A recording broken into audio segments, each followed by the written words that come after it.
Um, Wait, I'm gonna pop in here. I'm pretty sure. There I am. Hello everyone. Happy Thursday. Welcome to the Thursday stream. Give me 1 second. I'm making a Glitchhikers command because it's not out yet. But if y'all enjoy watching me stream it and you wanna check it out, you should put it on your wish list. Um, 1 second. I knew I was forgetting something.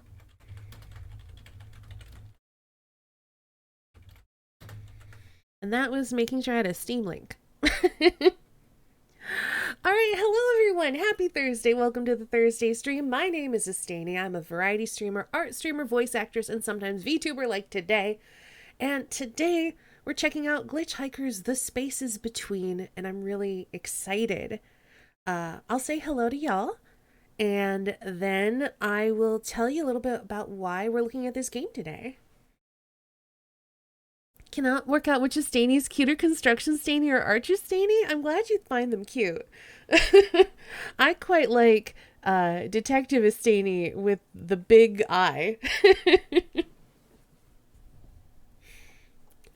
Hang on me, bread. Hey, Singar, thank you so much for hosting. Hello, Sock. Hey, Lost. Scroll. Hey, Dirk. And Mimi, hello and welcome. Hello, Dibria. Yes, very much inspired by the Estate Detective emote. So, the PR team behind Glitchhikers reached out to me and was like, hey, you want to preview this game? And I was like, heck yes, how are we going to do this? And so they gave me a code and told me when I was allowed to start streaming it because it was under embargo. It's not out yet. So this is a press release look at it. So I'm very excited to show this game to you. And like I said, we do have a content warning. There will probably most likely be heavy topics in the game, but let's actually head over to the game because I have stuff to show you about that. We're just heading right over right now because it's not just content warnings. It's more than that, and I'm actually really excited that they're doing this.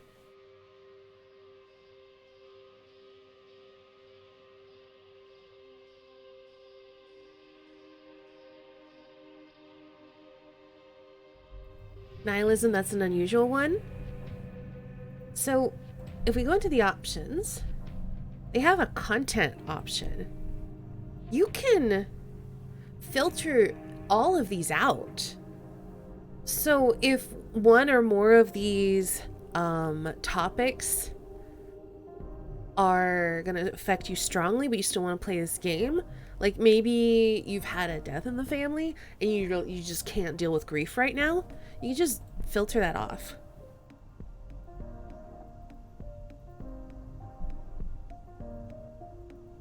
I know, isn't that so cool? So not only do they tell you all of this like potentially touchy stuff that's going to be in the game, they let you filter it out if you don't feel like you're capable of dealing with that right now. And you can change them at any time. Another thing they said is that if at any point you're dealing with a conversation and it gets to be too much, you can just skip it. I do too. I also love this. So yeah, at any point you're dealing with a conversation, it gets too heavy, you start to feel uncomfortable with it, there's an option to just skip the conversation and progress the game.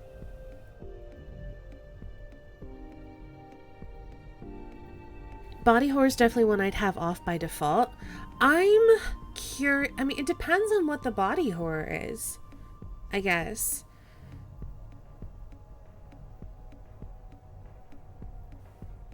But anyway, we don't have any of these filters on, so all of this content can potentially show up in the game.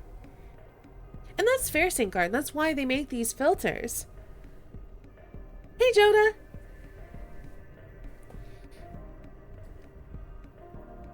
I met a few other games with content filters like such, but it's nice seeing more games with this. Yes! Especially, like,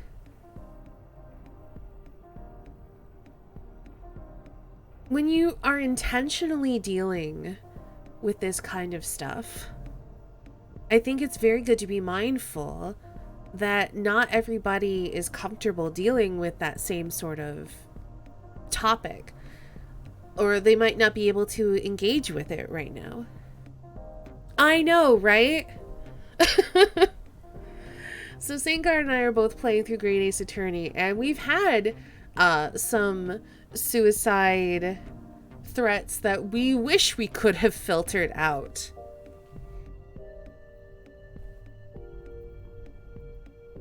Oh, it says here you can change filters at any time. The current journey will not be affected, and are encouraged to revisit these settings as you journey through life progresses. So I guess when it says the current journey will not be affected, I guess you can change the filters and then restart the journey. Oh, these changes are irreversible down here under save data. These ones are irreversible. Yeah. Just forwarded my sick notice to work. Good. Oh, it's okay. I'm happy to go through the options with y'all so you know what you're getting into. Also, they have mental health resources linked here too. I like that. As far as the controls, oh,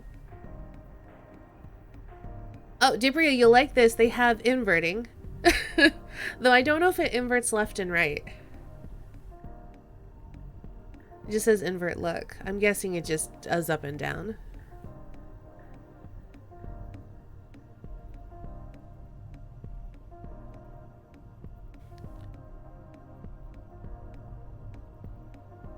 It doesn't. If it says invert, it's just Y. That's a shame. I wonder if that's something you could adjust. Alright, so for text, ooh, we can ramp up the size if we need to. That's nice. We can make it high contrast if we need to. Ooh, okay. Cool. Suicide and nihilism are under the same category. I'm guessing they're taking place in the same conversation. Maybe it's like suicide because of nihilism. Like, I'm guessing they're linking them together because they're part of the same conversation, and by filtering out one, you have to filter out the other. In some cases, you can fake it. In Subnautica, I ended up rebinding the controls in reverse to get invert. Gotcha. We do have subtitles turned on.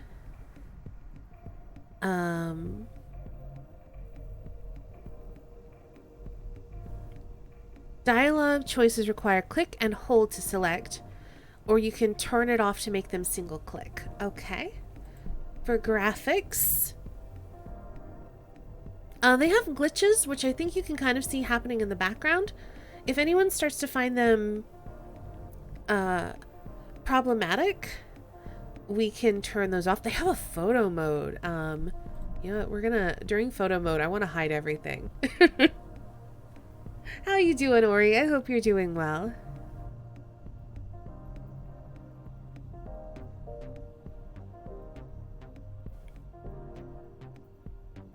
The nihilism thing is confusing to me as it's a whole school of philosophy. Yeah, I guess some people might find getting into someone's headspace when they're like, nothing matters, so why am I even here? Like, I feel like it's that kind of thing, but we'll see when we get into it, if we get that far today. And then they have audio settings. And yeah.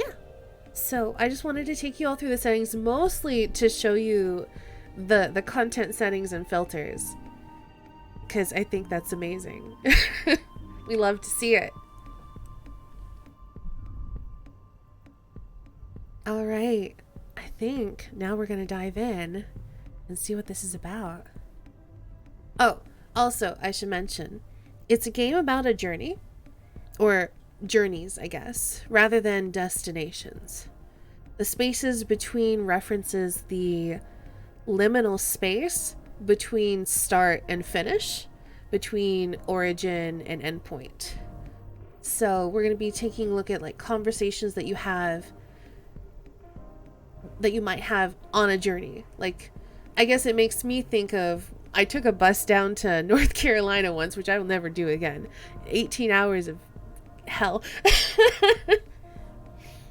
But like, I made friends, like not like long lasting ones, but I made like little friendships or had conversations with people on that bus. So it's like that kind of thing. All right, let's go.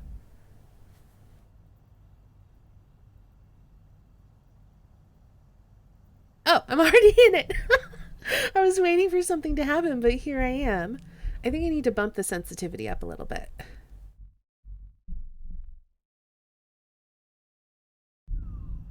There we go, that feels better. I can't move? Hold on. Uh-oh. What is happening? I feel like I'm supposed to go in there, but I can't seem to move.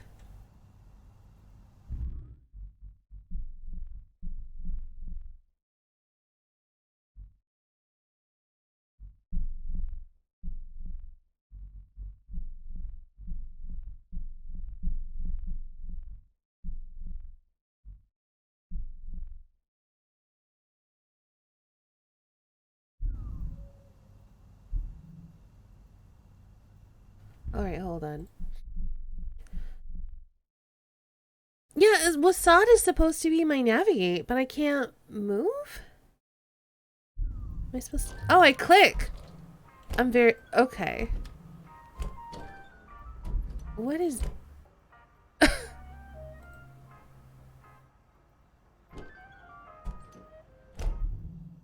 What?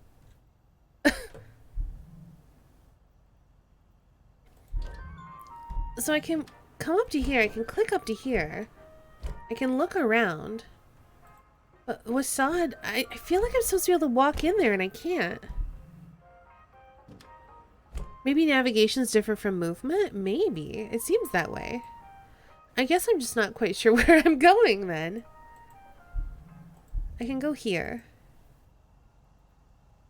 What am I... What? I'm confused.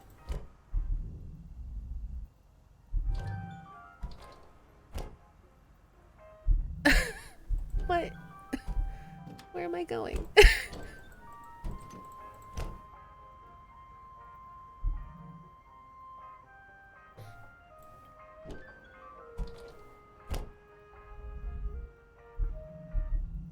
I don't understand.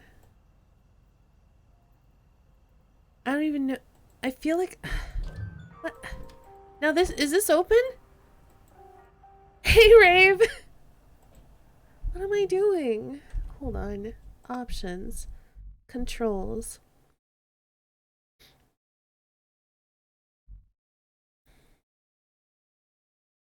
Accept, enter, back, space. The stop. Interact, left mouse button. Okay. The highway. Am I at the... Okay, so the stop, interact is left mouse button. That's where I'm at now. Okay. I don't see a lot of things to interact with, though.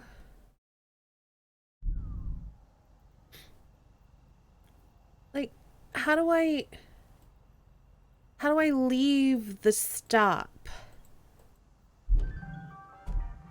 Oh, now I can go in. What the heck?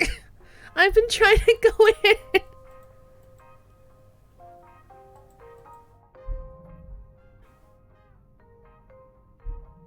I feel like I would like a clear indication of what I can interact with. Like having a mouse cursor or something and then the things highlighting when I can click on them to advance me. I would think I would prefer that. Needed to let the doors fully open? I guess.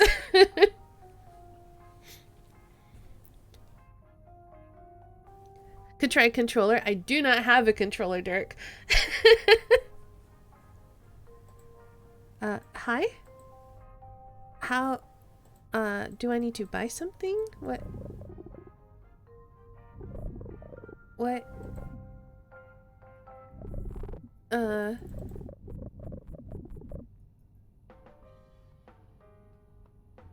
What? What? I'm kind of confused. Wait. Do you think so? What? Wait. I find this part of the game very confusing.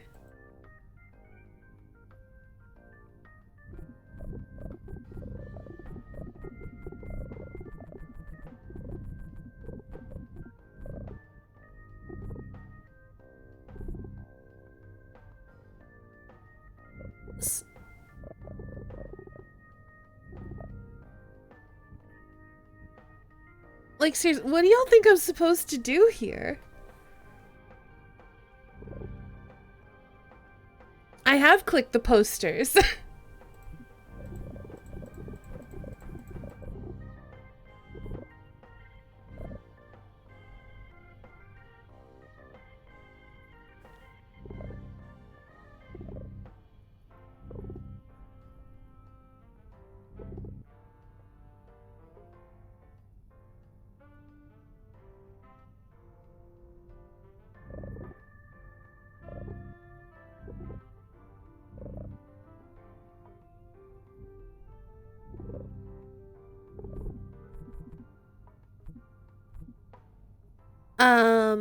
I can't leave this space, gummy bread.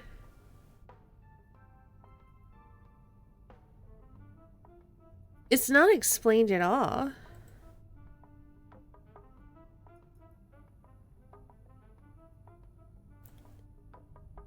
So yeah, I can't click on this guy at all. I don't seem to be able to click on anything. When I mouse over certain areas, like here, we get that kind of rumbly sound. Spacebar doesn't do anything. Do I need to wait until the glitches happen to click? No. Okay, escape takes me to the menu. Backspace does nothing. Spacebar does nothing. Wasad does nothing. Walk forward more, how? I'm trapped here forever. We live here now. Yes, left mouse button is the only control here. Sinkar pointed that out when we went into controls. We are currently at the stop, and the only interact is left mouse button. So, what do we do? I don't understand. I feel like I'm supposed to talk to this guy, but I don't know how.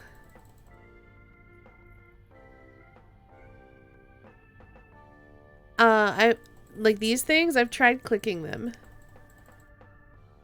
I've tried clicking the candle. I've tried clicking the posters. I've tried clicking on him when he glitches.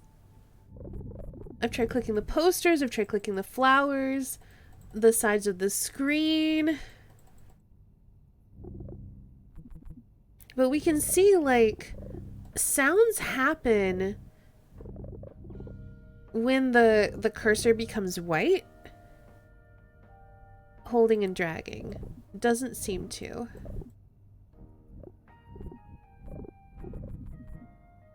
Try clicking your messages in Morse code. I don't think it's gonna work.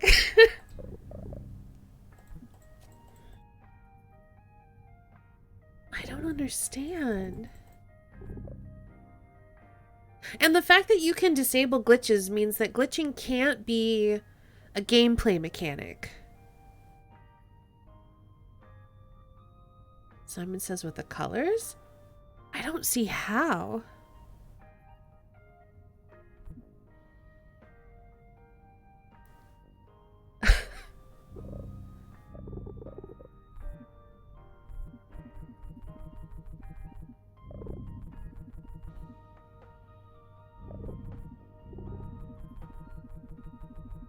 Well, it's making a noise when I click these things, but no noise when I click these things.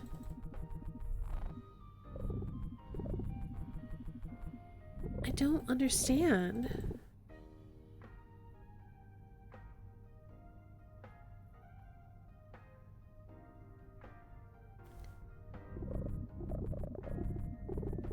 I don't know.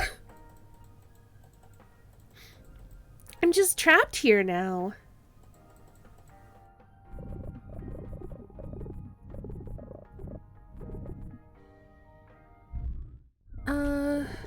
Yeah, because I definitely can't wassail around. Hey, Cedar! How's it going? I'm stuck here forever. I don't understand. No, I cannot, Derek. Maybe we need to restart. That's what I'm thinking.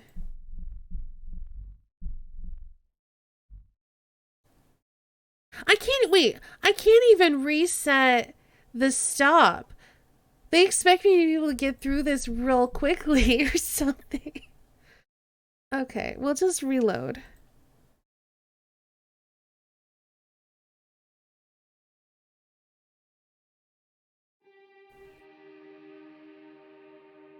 Maybe we encountered a glitch. I don't know.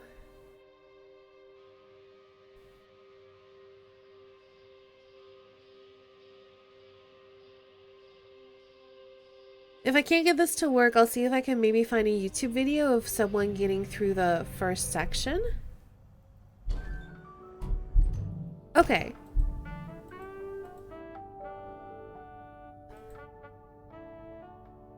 I'm invisible.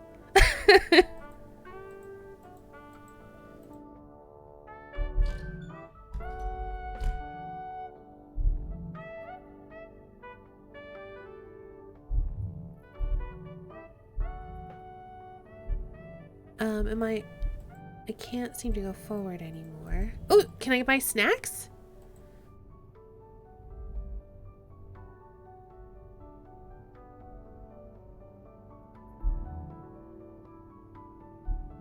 Well, at least I'm moving now.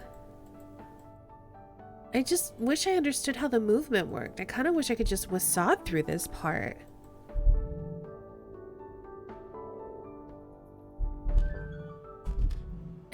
I almost don't want to deal with that guy because I'm worried I'm going to get trapped there forever. Oh! Can I please get in my car and leave? Let me... Oh, am I taking the path? Just let me in my car. I want to go. Be nice to know where you can go. I know. How do I leave? Am I taking the train? Oh. I mean, this isn't is this a train stop? It feels like a bus stop. Oh.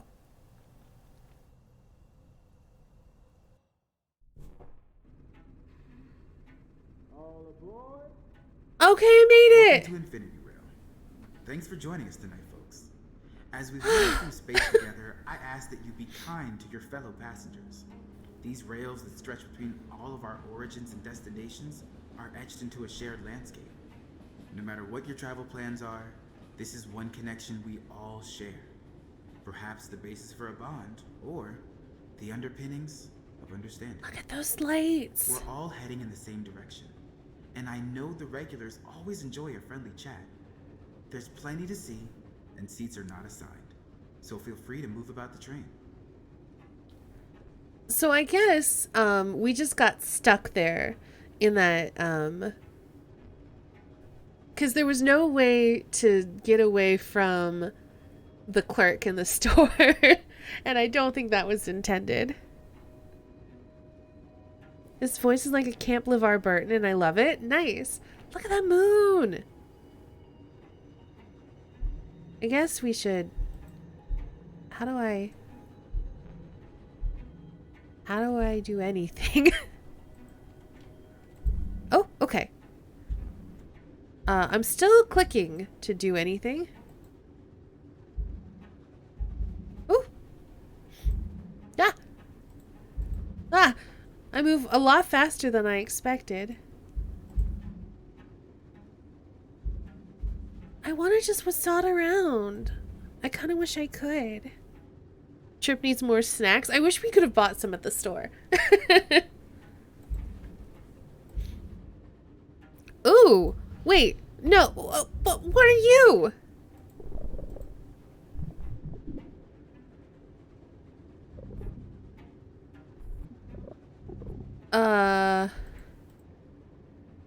Okay.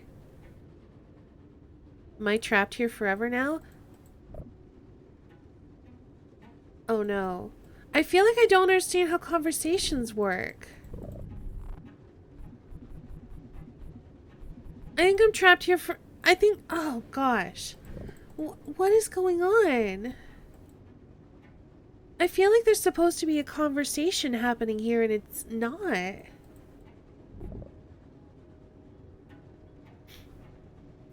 I sat down and now I can't get back up.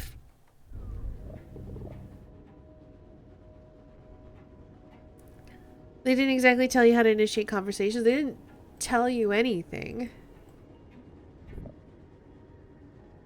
The seats look uncomfortable. Hey, Moanaret. Am I going to have to restart this section again? I feel like I'm trapped.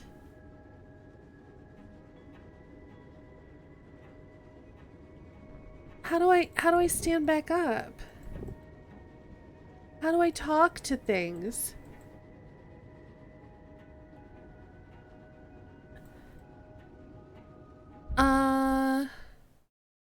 Options. Controls. Are we on? We're not on the highway. We're not on the path. On the railway. View is space. Left mouse button to move. Right?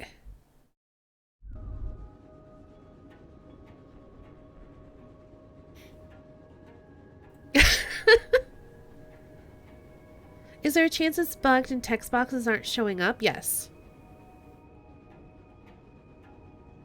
Next stop, Weeping Falls. Maybe I just wait. Cause yeah, like right here it feels like there's sound.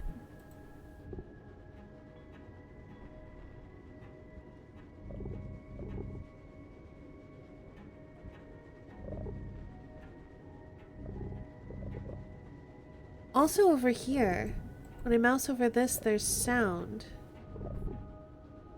But, like, clicking on them doesn't do anything.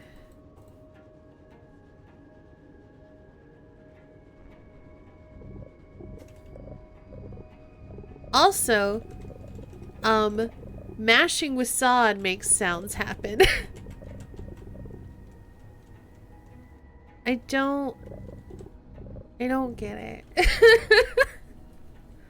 I feel like I'm missing something very fundamental.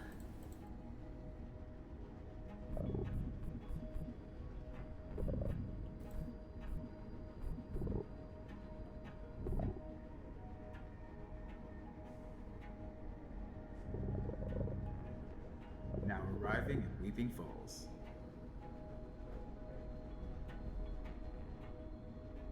Yeah, I'm kind of feeling that too.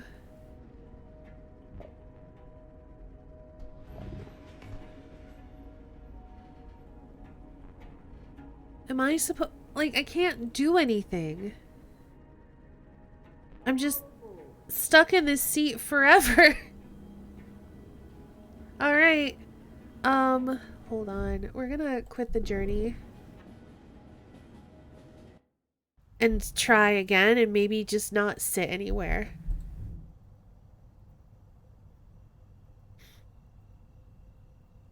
Oh, wait. What? Hold on. I don't think it let me do this before. What the heck?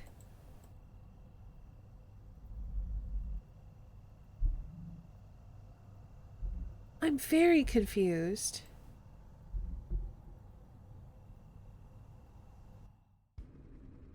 I feel like the controls aren't working quite right. Welcome to Infinity Rail. Thanks for joining us tonight, folks.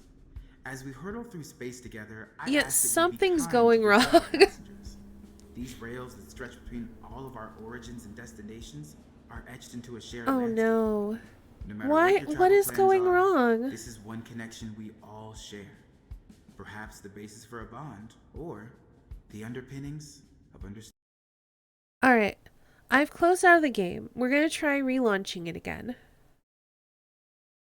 I'm going to get out of full screen mode.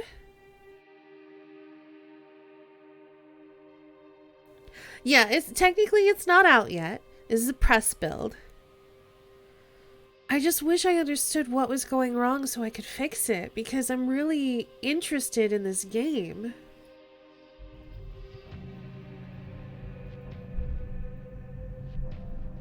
So I'm gonna go back here. I'm gonna turn off full screen. And I'm gonna drop the resolution down, because that's how it was. It was more like this when I initially launched it.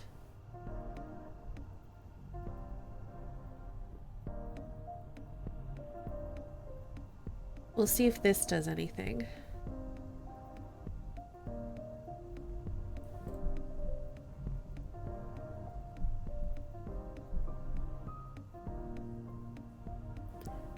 Subtitles are on.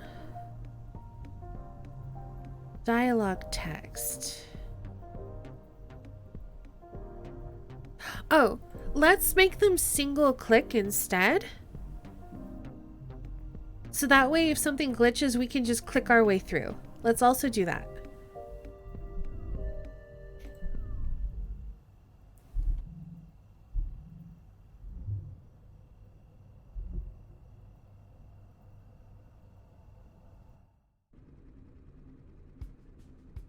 All aboard! Welcome to Infinity Rail. Thanks for joining us tonight. We didn't opt out of any As we problematic hurtle through content, space Ori. together, I ask that you be kind to your fellow passengers. These rails that stretch between all of our origins and destinations are etched into a shared landscape. We're supposed to be looking at something right now, I feel like. This is one connection we all share. Perhaps the basis for a bond, or the underpinnings Oh of no. understanding. I might have to just reload the We're all game. heading in the same direction. What's happening? And I know the regulars always enjoy a friendly chat. There's plenty to see, and seats are not assigned. So feel free to move about the train.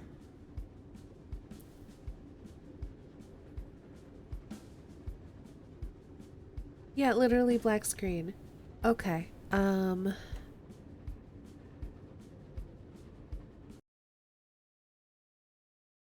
What is going wrong? I don't understand.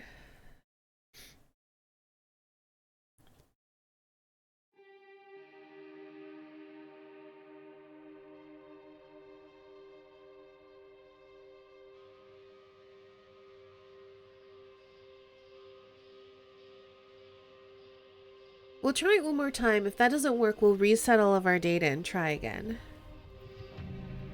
I'm determined to get this to work.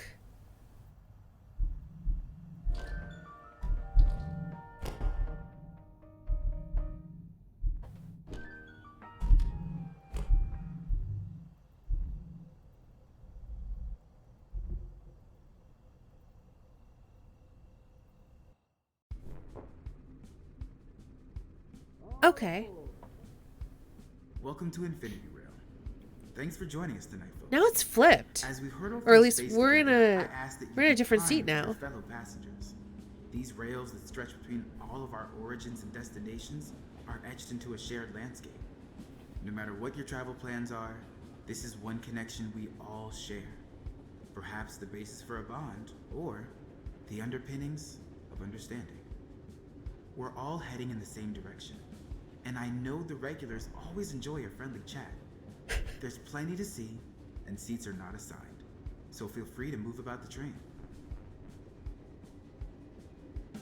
This is where they should prompt you with on-screen things to say, to enter conversation, click on someone.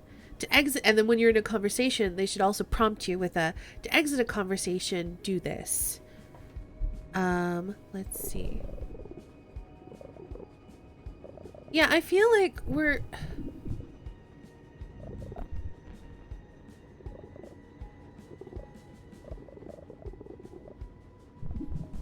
Like, we're having a conversation, but nothing's showing up. I don't understand. Like, this person's clearly looking at me. Hey, Gulan! Whoa! Okay, well, they're gone.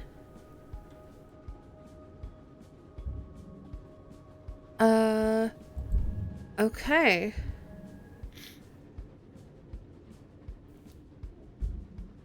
Whoa.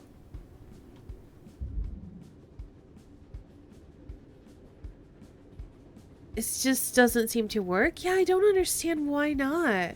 I feel like I had a conversation with them. I feel like there were supposed to be words. Oh, this time they're a drummer.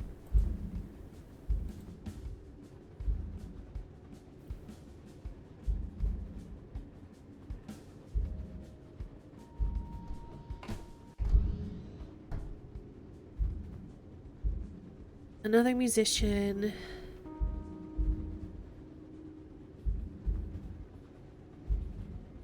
There's that person again.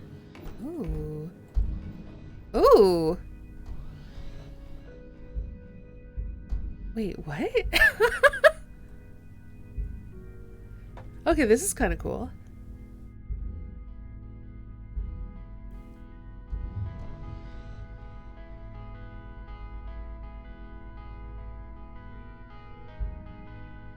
Hey, Glitchhikers! Yeah, I'm a little confused. I feel like... Okay, hold on. Also, welcome on in. You've enabled photo mode that hides dialogue. Is that what that does? Okay, that was not clear. Thank you so much. I was very confused. I thought that photo mode meant something else, like that there would be a photo mode option. Is under controls? Where is this? Is it under graphics? Okay, I get it now. I feel like then I should restart because okay. Look, we have a HUD. Okay, I'm feeling much better about the game now. Thank you so much, Glitchhikers. I very much appreciate it. We're gonna restart our journey.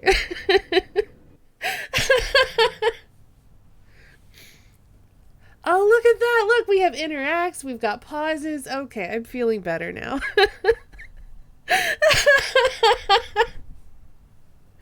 I knew it was something I had done. Look at this. Look, it shows us where we can go, too. Oh, my goodness. Oh, my gosh. Okay. Well, now we know what photo mode does. Well, hello again, traveler. Did you miss something? Do you want to go over everything again? Sure. Glad we could resolve that. Me too.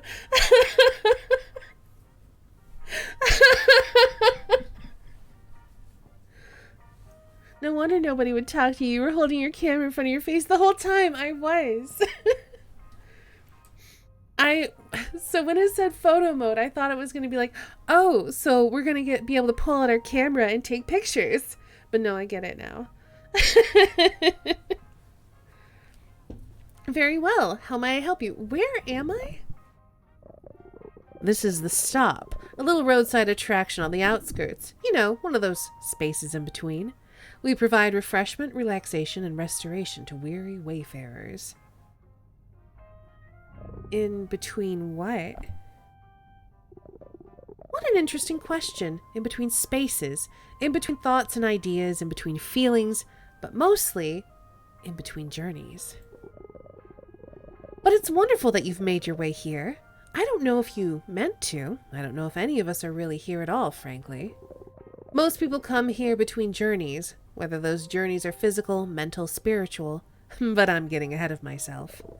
Tonight you can head out onto the highway if you'd like, or you could head to the nearby railway and hop aboard the commuter train. I want to go the highway. Driving along the highway always has a chill kind of vibe to me, though your thoughts may wander to all sorts of topics as you consider the universe around you. There's nothing quite like a late night drive. Is there? So classic. Traveling by train is a more collective journey, in my opinion. Everyone headed in the same direction. Expect a sense of community, but also the kinds of deep personal conversations you can only have in a safe space. There's also a nearby park, but it's closed at the moment as they install some new sculptures. And the bus to the airport is running late again. Just check back in next time you're here if you want to learn about those. I'll give it a try. And that's all we're asking. Open your mind and settle into the experience. Maybe you know what you're looking for out here. Maybe not. That's okay too. Sometimes it's nice to see where the journey takes you.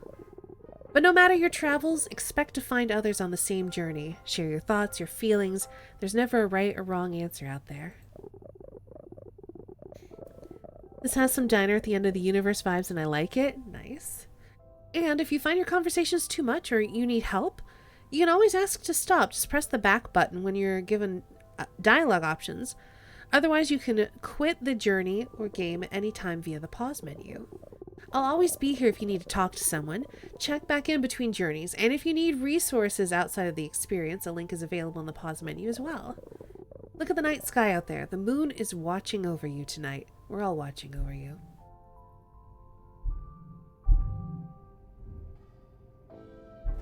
Oh, we can maybe get refreshments. I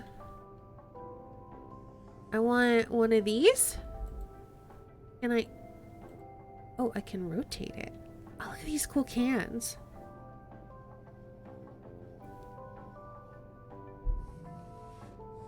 Oh, it's got the person's picture on it. That's actually kind of cute.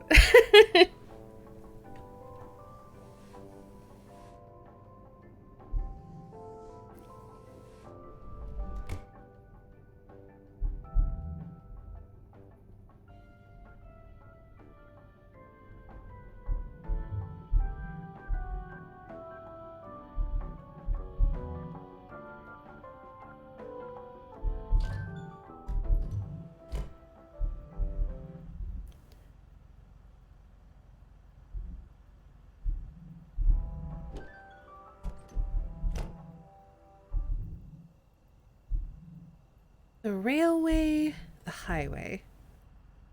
Start journey.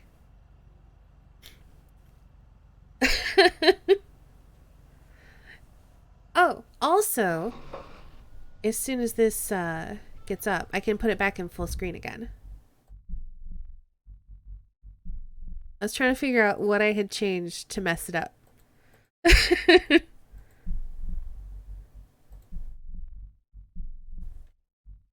Whoa, wait, hold on. That's not what I clicked.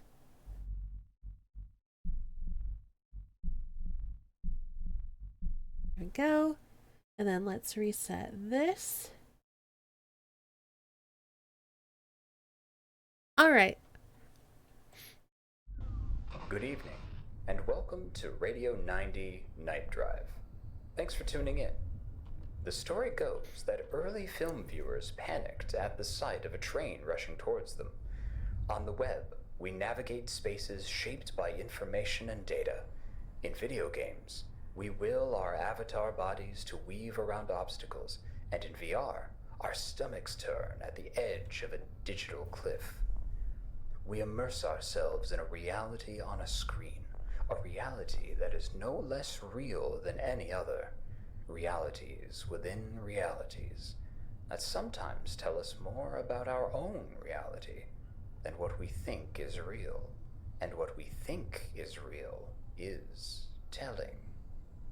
What will your brain tell you as you drive the dark roads of reality? What truths are rushing towards you? And when the spectacle gets all too real, will you panic like the apocryphal film viewers, or drive on? With our next song, Magnetar Swing.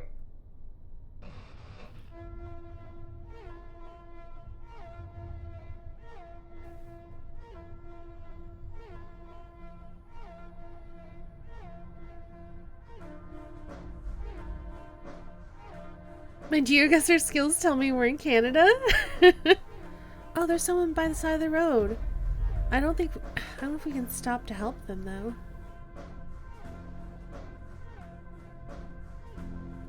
He was our OG voice of the radio in 2014. Couldn't do without him. Nice.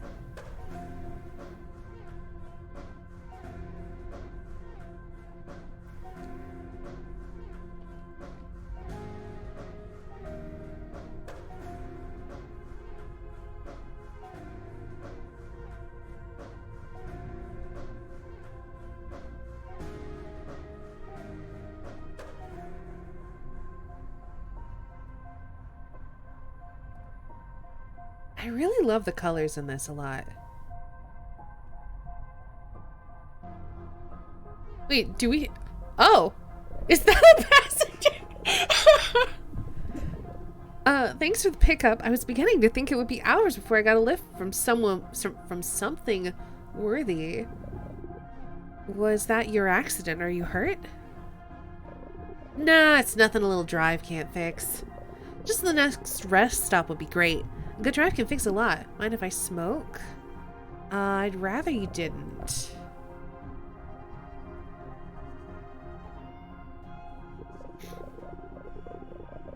Oh, that's fair. I definitely don't want to be an ungracious person for the lift. I don't want to make you uncomfortable. Well, thank you. They say the journey's more important than, you know, the other thing. Why are you driving?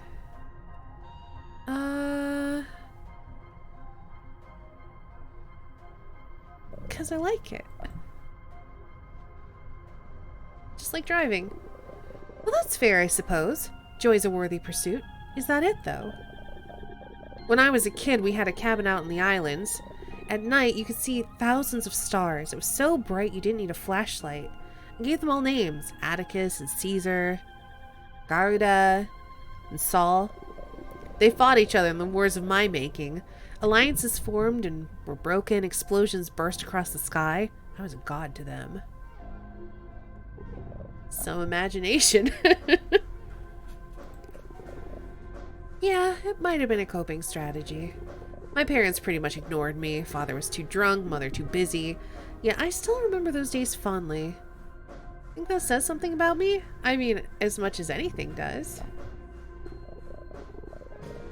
One day, a man came to the grassy spot where I played. He said he was from the stars and he pleaded for my mercy. I told him it was all make-believe and he just shook his head. Did that actually happen? Don't you believe me? Maybe I don't believe myself. I was just a kid. Too bad I was never really a kid. Thanks for the lift. Wait. You are you. You are change. What? With time.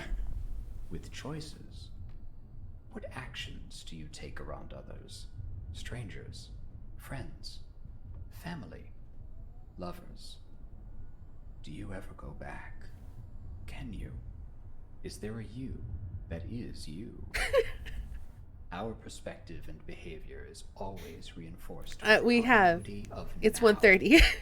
Common thoughts and consistent actions shape our personality like tire tracks worn in a muddy road. Each time we drive that road, the rut gets deeper. But with time, with effort, we can forsake old roads in favor of new ones. It's so Form weird. New grooves, forge new neural pathways, and who we are can travel to wild new places. How things change when we blink. With our next song, Angles of View. I'm a great old one, by the way. Bye! Hey, up for casserole.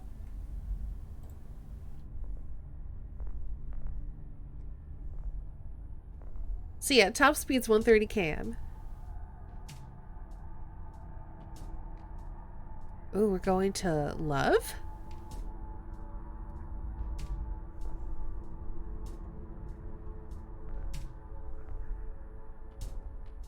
I'm very much like on the alert now.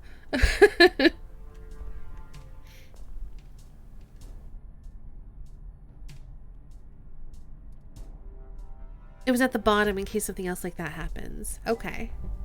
Oh, car door opening.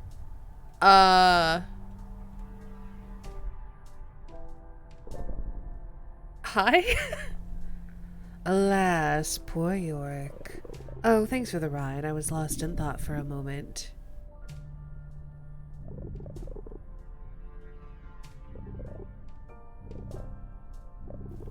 I get lost in thought when I drive too. A chance to let your mind mull over all the intricacies of our world, with nothing urgently pulling at our attention. Look at this thing. Who has a CRT screen anymore? I can't help but consider all the facets of technology in our lives, the good and bad. Not when I'm so attached to it. Of course, we all are, if not so literally. People have such polarized views on technology. Don't give up any of your privacy or let it into every aspect of your life. It's a natural part of how we move through life. Or it's inscrutable and unnecessary. It's ruining the world, or it'll save the world. I mean, it's inevitable. Yet, entirely controlled by us. Doesn't that mean we decide its future? It's not so simple as all that, though, is it? So easy to misstep with technology. After all, it's as fallible as its creators. And its creators are often very fallible. Algorithms are designed by people, and people are often ignorant of their biases or seduced by profit. You are not wrong, random hiker. But it's also saved lives. Created a connected world unlike ever before. Perpetuated child labor and harmful extractive colonialism. Technology isn't the solution to every problem, and more data isn't always better. But also data is good, and technology isn't always the enemy. Simply turning your back on it out of principle doesn't help anyone either. Are climate change, war, poverty just one innovation away from being solved? Is technology going to save the world? Of course not.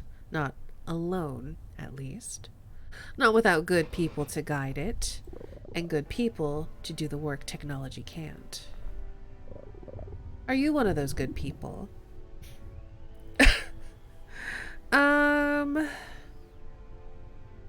What do you think, chat? Are we gonna save the world?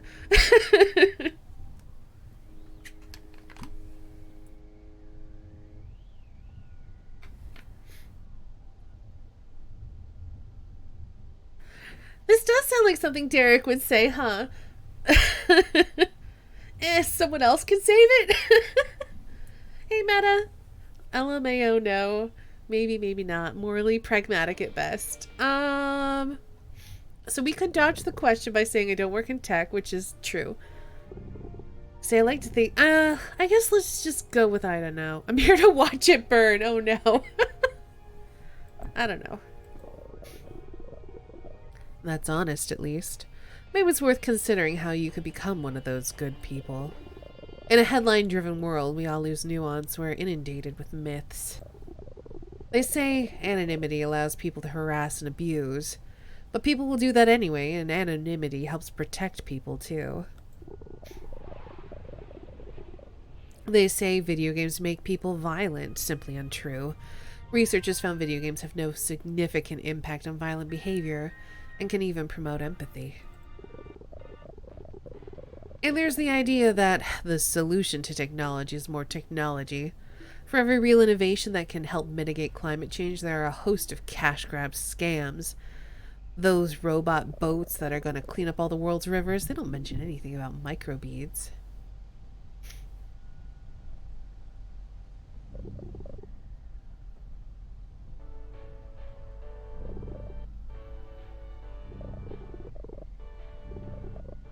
We're all just looking for answers.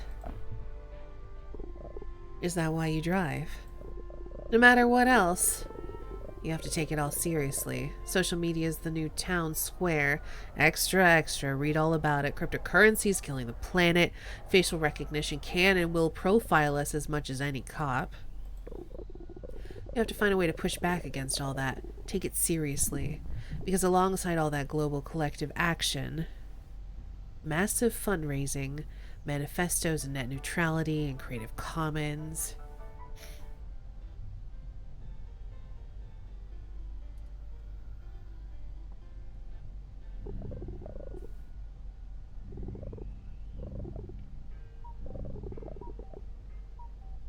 Huh. I don't know what I would say to this.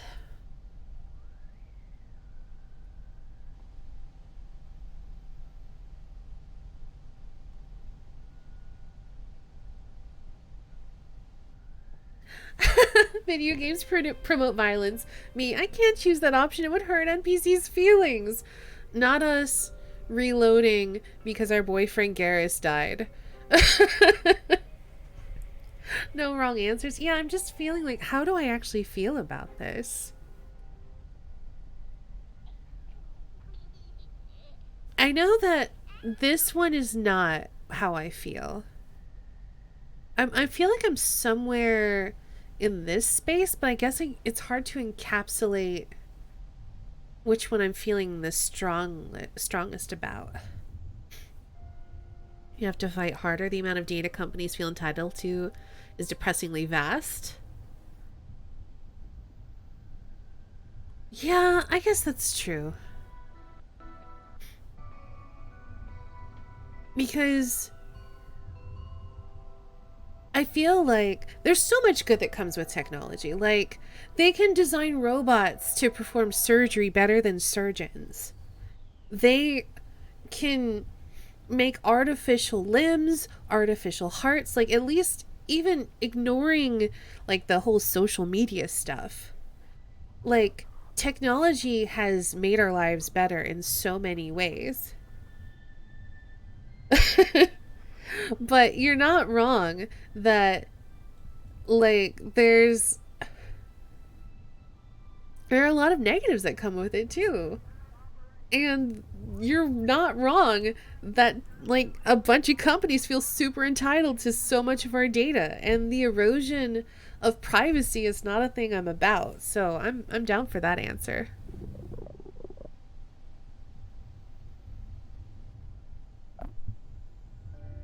I spend so much of my time trying to rein in my digital footprint, and it's a losing battle. Every piece of data I reclaim generates more data they hoard. Better and worse, just a matter of, again, who's there to press the button for good or ill, or not press the button. We have to fight even harder against the negatives of technology. Can we summon the collective will before it's too late? Ultimately, we have to find a way to move through an imperfect world. This thing, poor Yorick, is a burden, but it's also a boon. More to the point, it's reality. Technology is part of our world now. We have to find a way to move through this world. How do we move through this world? Are you one of the good people? Thanks for the ride. Bye.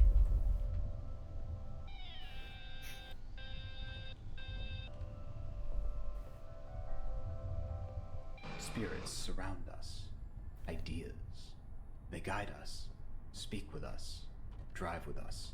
Their reality, their existence is immaterial. Their power, their influence, paves the roads we travel. They question us, we question them. We seek to understand the forces that surround us. Never let us. Question them anyway. It's the only way. Rainy Iron Peak is up next. Who drives with you, driver?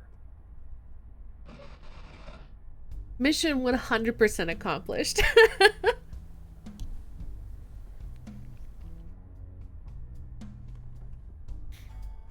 So long as it always feels like there will be a tomorrow, humanity will always put off saving the world till tomorrow. I mean, I feel like that's changing though.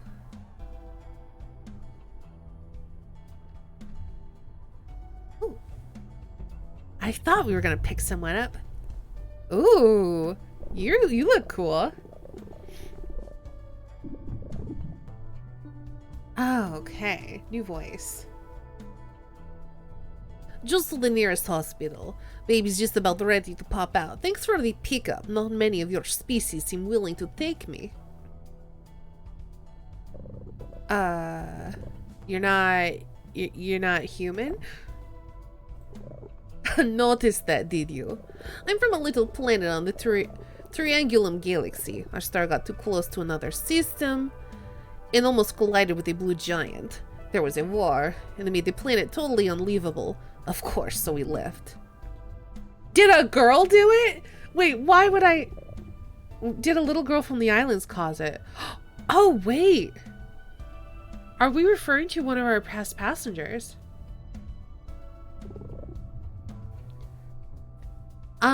I think I want to ask about their planet, though. What was your planet like? They say it was once beautiful, a night sky full of moons, bioluminescence everywhere. I only knew it as it was getting ripped apart. My journey here was long, but wonderful. There are so many worlds in the galaxy, so much life. A little planet of tiny volcanoes and baobabs. A civilization of artists and dreamers who believe we are all just living in someone else's story. Tribes of nomadic people who live amongst these stars. You know, all the elements that form life were created from the heart of the star that exploded, spreading the elements throughout the galaxy. You and me are made of stars. I like that. My god, it's full of stars! I have to click that now. I don't get it. I don't care. It was funny.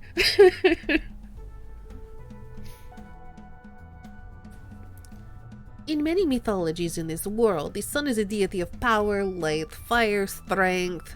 Some myths say it must be reborn every year, whereas the earth goddess represents life, birth, fertility. But really, there would be no life without the sun.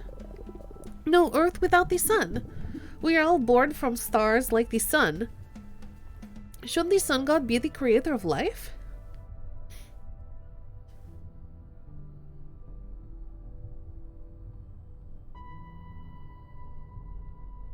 I feel like it's a culture thing and can change.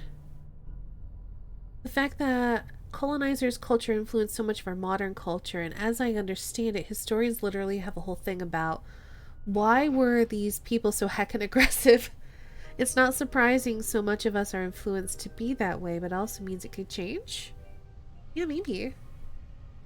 I do feel like stuff is changing, though.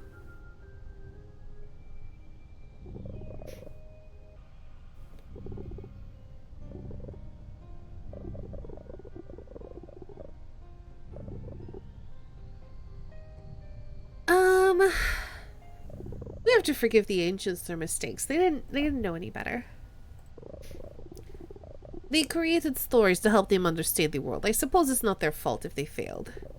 My sister lost a baby. For years she couldn't talk about it. Then one day she said to me, "It's just as well. The universe doesn't care about life. I'll wait for the next one." I can't wait. I won't wait. Fortunately, the hospital's just up there. Sonder, you know what that is? It's the sudden realization that every other person, all the other people around you driving all those cars, are fully conscious people with their own stories and goals and loves and thoughts. Just think about that for a second. Bye.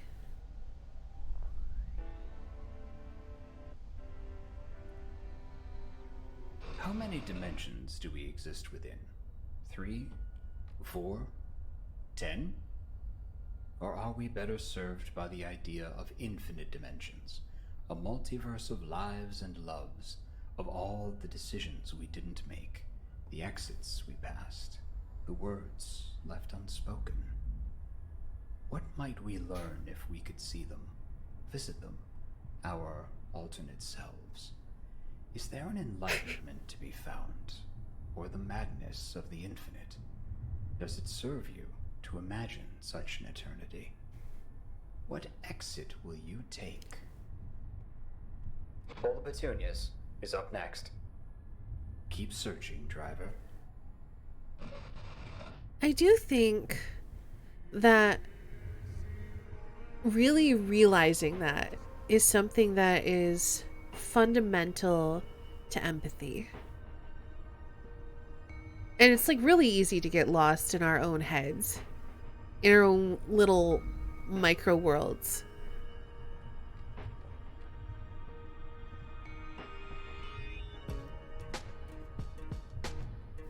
Oh, I like this beat. This is a little funky.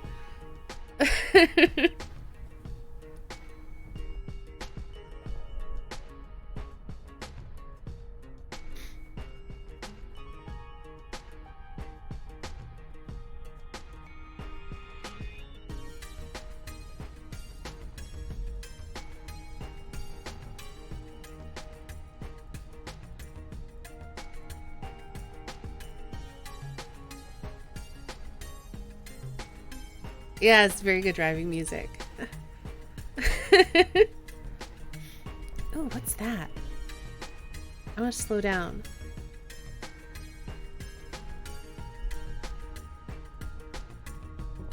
Oh, we picked up a new friend. Hi. Hey, thanks for the ride. I love the road, finding new places to explore along the arteries of the countryside. And thanks for making room for my chair in the back. Of course. Where are you headed? Oh, nowhere in particular. Wherever you're going, I guess.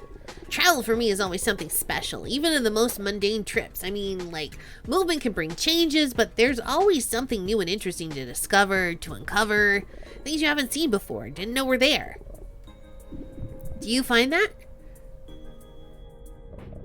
No. There's so much to see. I mean, we're never gonna see it all, but that means it's always more to look forward to. I have a friend who wanted to explore the unexplored. They set out into the universe, leaving the Milky Way far behind. They send me messages sometimes, little cosmic postcards about their latest discoveries. A whole civilization orbiting a black hole, stretched in time, a little planet of tiny volcanoes and baobabs. Hey! Was that the person we just picked up? A world made entirely of living plants down to its core? I can't respond to them, of course. By the time I get their message, it's been years since they sent it, and they've long moved on to some new galaxy. I can only read what they send and hope they know I'm happy and healthy.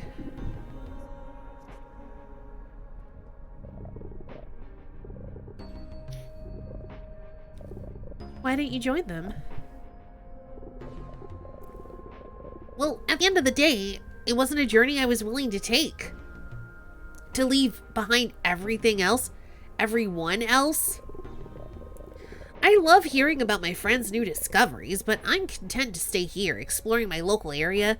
It doesn't matter if someone else has already explored it. I can always find something new and interesting and create a shared experience with whoever's been there before. Did you know? Just in the city I live in right now, there's a tree that was uprooted and replanted upside down and it's still thriving? Or that they're... Wait, what? Is that a thing that can happen?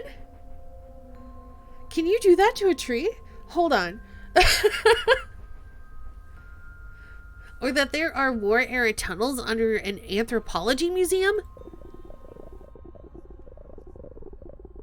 Or that the city wouldn't let them build the court building as a skyscraper, so the architect just turned the plans on their side to create a building that stretches across 2 whole blocks instead? There are a decent number of plants you can do that with. Really? Huh. I think the fact we humans have a hard time understanding large numbers plays in as well, for sure. Like, we see one person die of whatever and it's tragic, but as soon as we hear about... Oh, so I read something about that. And I'm trying to remember what it was specifically, but if we were able to comprehend that scale of tragedy with the same compassion as we show an individual, it would probably destroy us. Like, we would not be able to cope. It's a coping mechanism.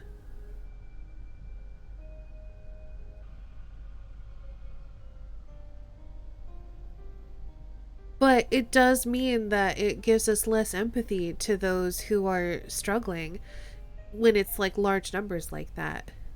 It's why we need those personal stories to kind of help ground us. The classic quote is attributed to Stalin: "A single death is a tragedy, a million deaths a statistic." Yeah. Plants grow towards a light source and root absorption doesn't rely too much on gravity, so they can grow at a lot of angles. Interesting.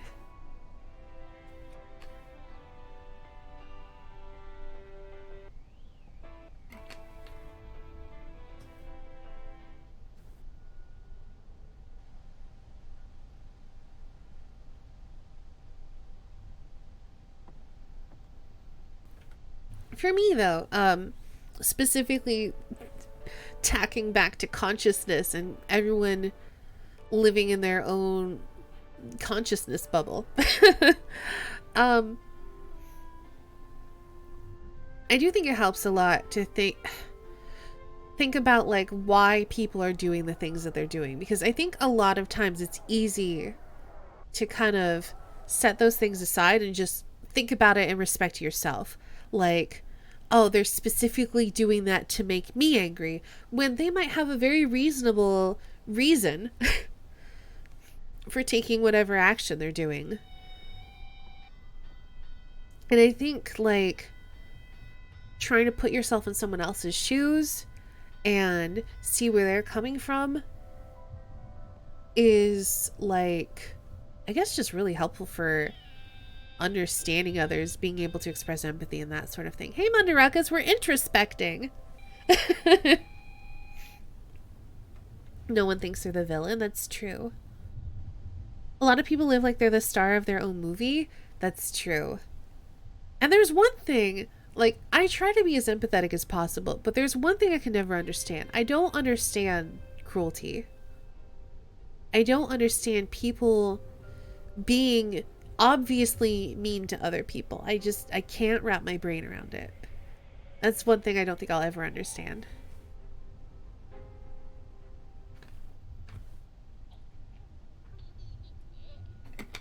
It's going well. We are, like I said, we're driving, we're introspecting, we're having deep conversations. Slightly surreal conversations. They think it's funny, they like power, I guess? I guess? But why? Like, I don't understand where that comes from. How does one get to a point where they find that entertaining? I don't understand. I can't wrap my brain around it. Like, I know that there's logic to it. Like, downward social comparison is a thing. Disliking things about yourself and your own life, and so you bring others down because it makes you feel elevated. But even though I can get it in that logical part of my brain, I can't get it in that empathetic part of my brain. I can't understand what it's like to feel that way. Yes, haha, look at this loser who doesn't live up to my standards. Let me punish them. Yeah, I don't get it though.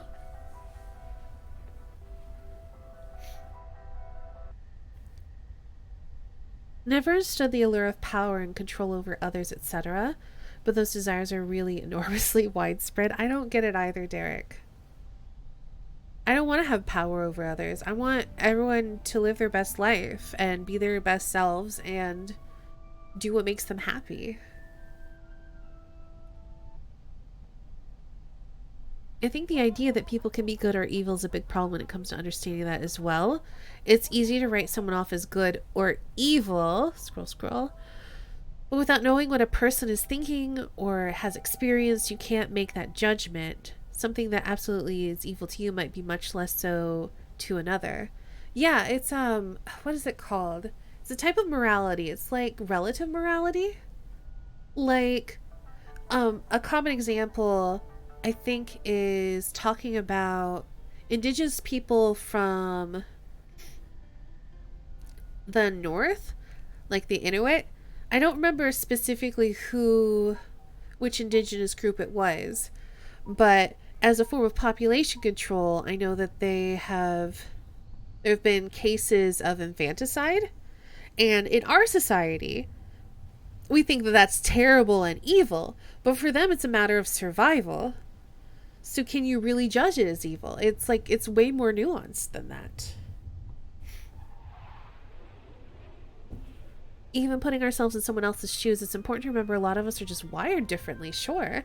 So sometimes even projecting myself into a situation, I couldn't actually see myself feeling that way, but it's important to remember we're different. Absolutely. I've had conversation with my mom about that because she and I are very different.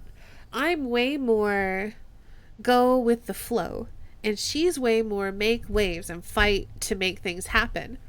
And So I guess she has a hard time understanding me being very much go with the flow. And so we've had to have conversations about that, about how um I'm not as proactive as she'd like me to be.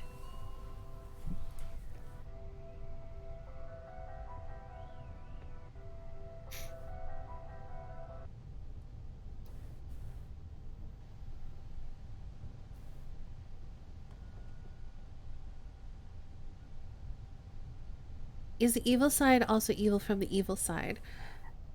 If we're gonna talk about evil, um, this makes me want to talk about D&D alignments. Are we just gonna have we're just gonna have deep conversations in chat now with the game as the background?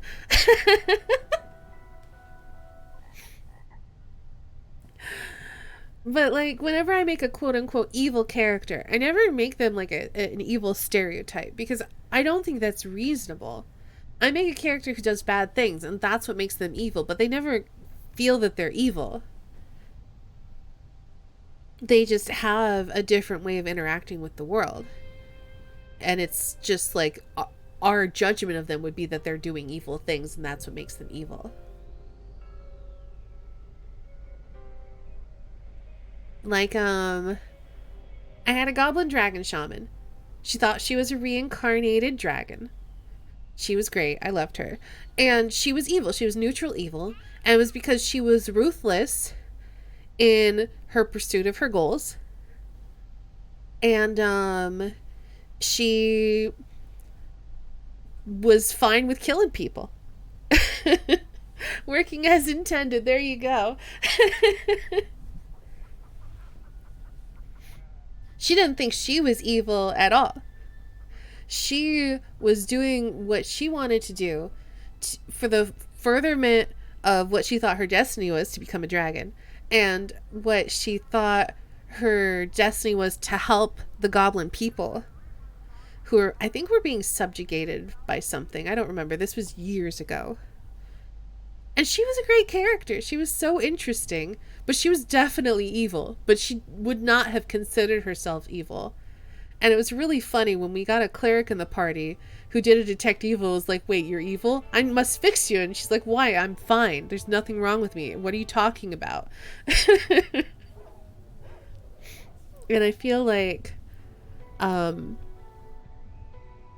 guess that kind of tracks to reality in that, you know, no one ever thinks they're the villain. No one ever thinks that they're the one doing bad things. We're all the heroes of our own stories.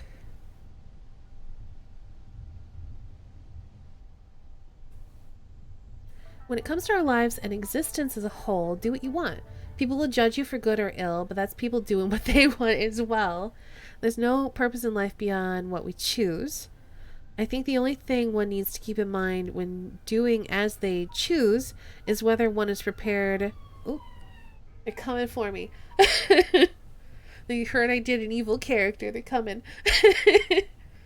Is whether one is prepared for the world to react when they act. My basic morality, I guess, when it comes to the world is something similar, Ori. But I guess, like, for me, the purpose in life is to be happy. As much as you can. And to do what you can to make yourself happy. A lot of people think it's like to leave a legacy behind, or to make the world better than to leave it better than when they arrived into it.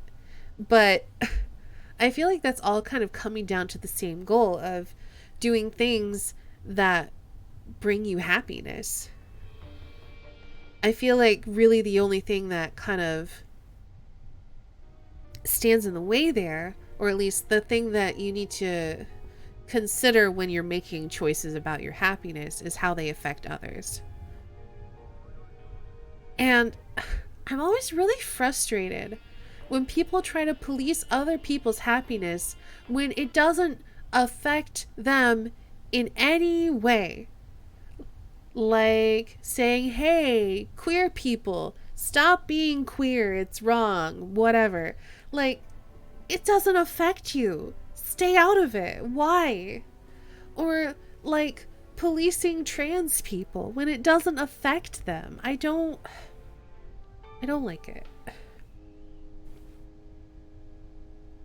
The issue, I think, comes down to moral objectivism, the assumption that evil is evil in any situation, regardless of the context or nuance. Yeah, that's definitely an issue. I love Steven Universe for thinking about good and evil too. They had to rush season 6 for external reasons, but that aside, I felt like their antagonists are really interesting for that kind of thing. I need to watch Steven Universe. I haven't had a chance to see it yet. I've always loved the only way same-sex marriage affects your marriage is if one of you is gay. But you don't understand. Apparently it erodes the sanctity of the institution. Or whatever. I don't get it.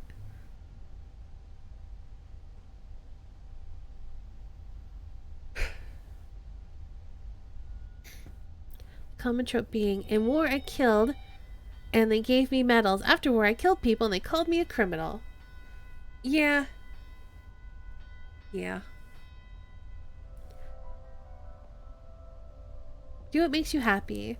I would hope that choice includes not hurting others. But life is a span of 100 years, more or less. Have fun, create memories, do what you gotta do.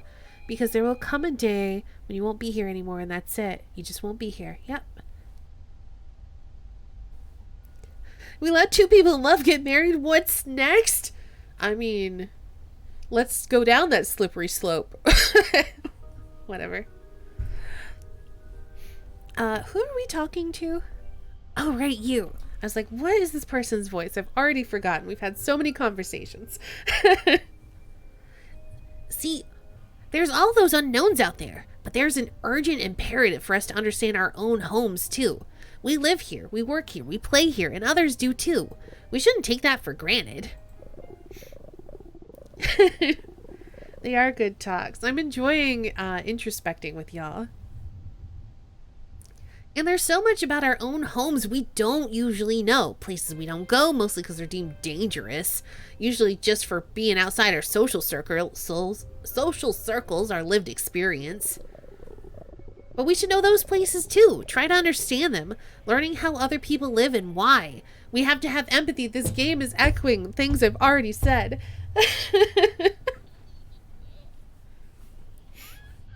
Otherwise, we all just stay in our bubbles, in our loud echo chambers. This game is in my head.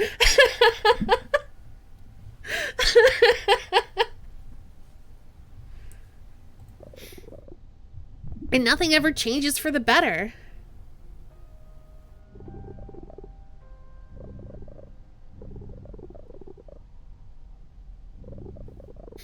There's so much we don't understand about each other. Exactly. So many different people with unique cultures living full lives.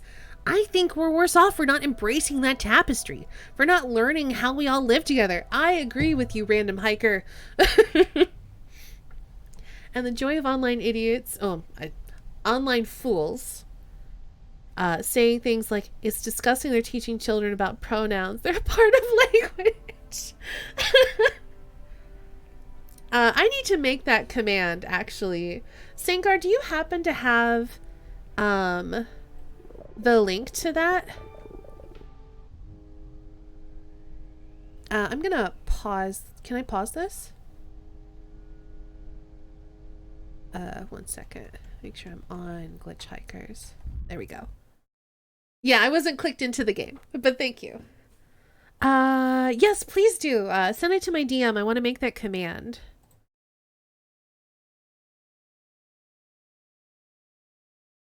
I saw it in Dell's stream, and I keep meaning to add it here because we definitely observe trying our best not to use ableist language. Shall we do a stretch? Yeah, let's do a stretch and hydrate while we're taking a break. Perfect. Thank you so much, Saint Guard. I really appreciate that.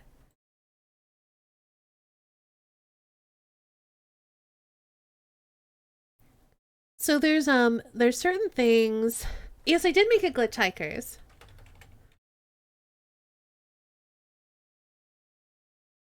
So you can check out the game on Steam. It's not out yet. It's coming out in 2022. Which is why we're doing this early look at it. But now we also have a language command. But yeah, I'm working on eliminating ableist language from my vocabulary. You can find... Might be good to put in the title. I guess so. I didn't want to make it too long, but I guess I'll make it longer.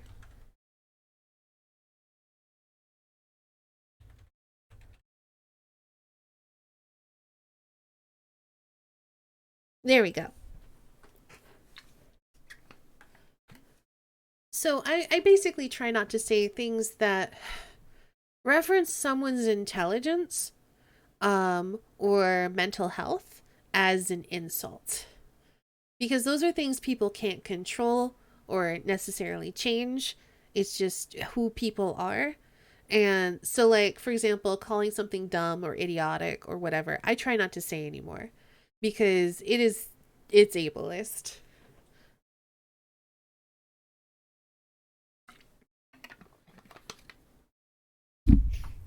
I also don't use the words like crazy.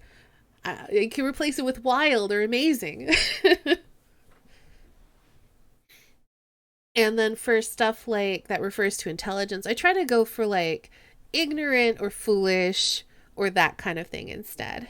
Ridiculous is also a great word. I also really enjoy the phrase willfully ignorant when talking about some people.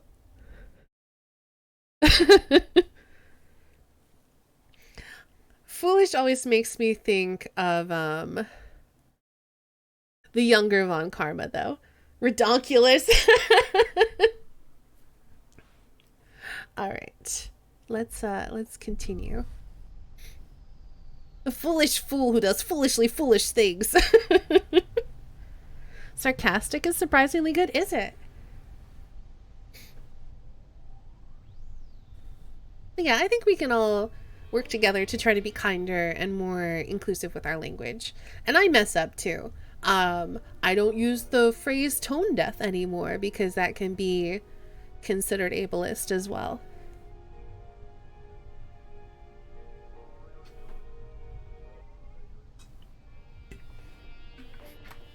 Sarcastic amounts of Nutella? I love that.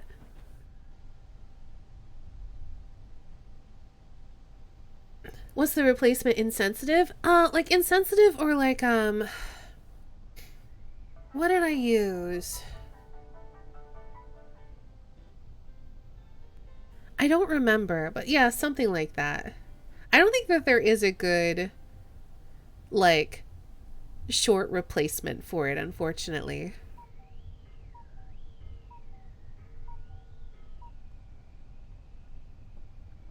I think I said it was wildly insensitive. And, kind of like a failure to read the nuance or something like that.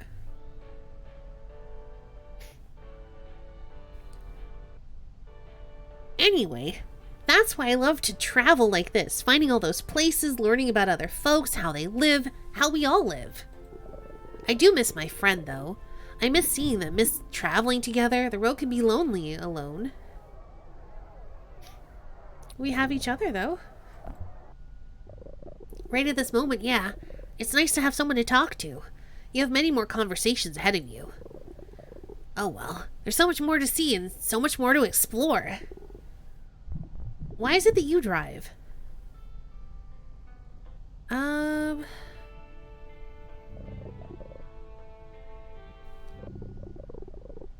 I just enjoy driving. There doesn't need to be anything more than that. Joy is a wonderful, worthwhile reason. As long as we're not seeking it at the expense of others. Game, get out of my head! I literally just said that.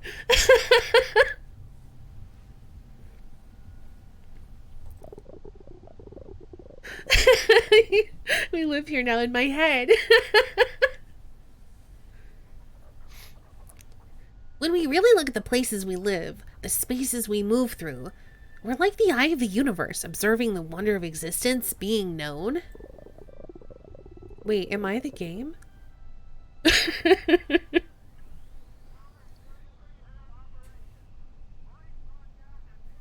It's important not to just exist here. We should appreciate it. Appreciate our home. Care for it as we do ourselves. As we should each other. Bye.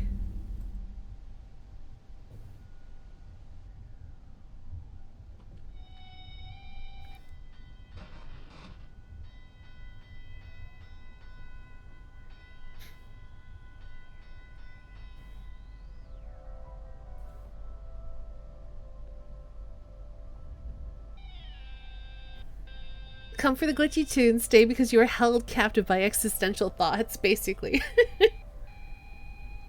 I'm amused by them just stepping out of the car. I mean, consider we blink and things change. Nothing is real.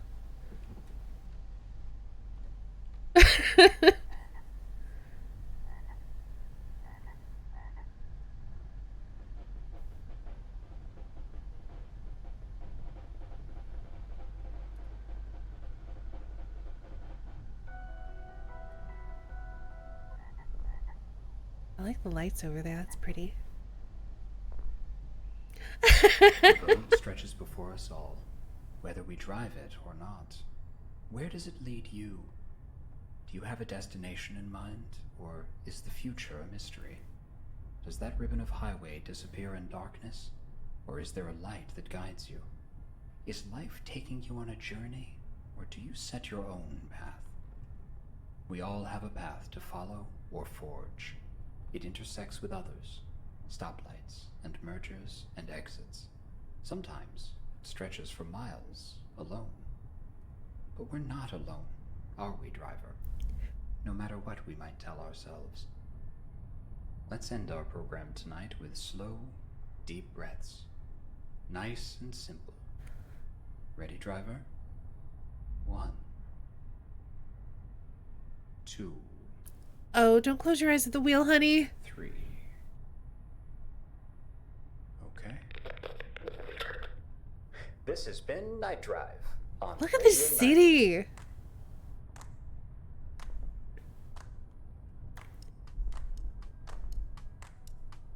This looks so pretty.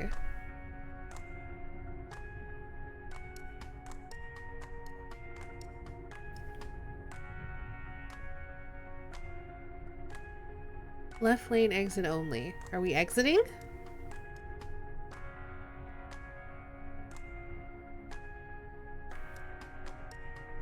Burn it to the ground. What, the city?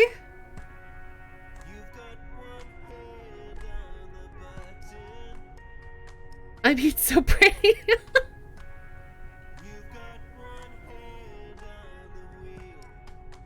You can exit if you want to. You can leave the hikers behind.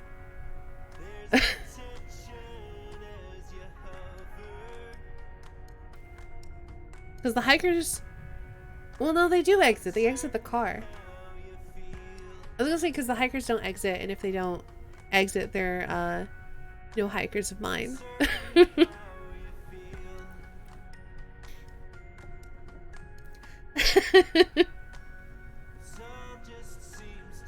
So we completed the highway section. Then we can go back and do the train. Now that I understand we will not be trapped in a seat forever.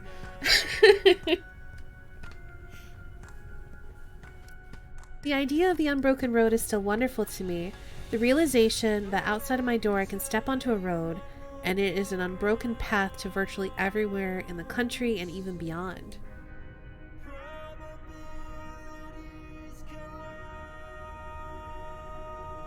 Yeah, someone pointed that out earlier.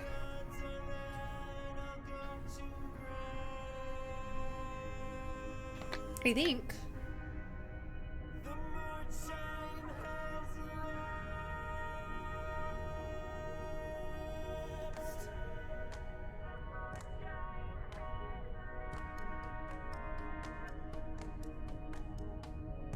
Oh, hey, Suzanne Wallace worked on this. I know tangentially, Suzanne. We're not done.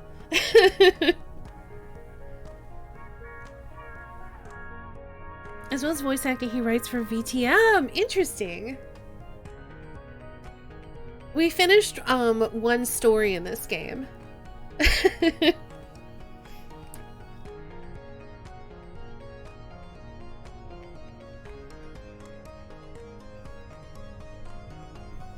Thank you for traveling with us. More journeys await. Press any key to continue. Well, I'm gonna click. We've been having existential conversations and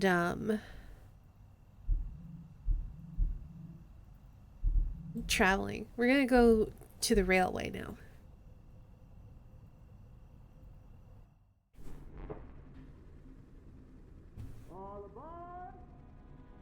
Welcome to Infinity Rail. Thanks for joining us tonight, folks. As we hurtle through space together, I ask that you be kind to your fellow passengers. These rails that stretch between all of our origins and destinations are etched into a shared landscape. No matter what your travel plans are, this is one connection we all share. Okay.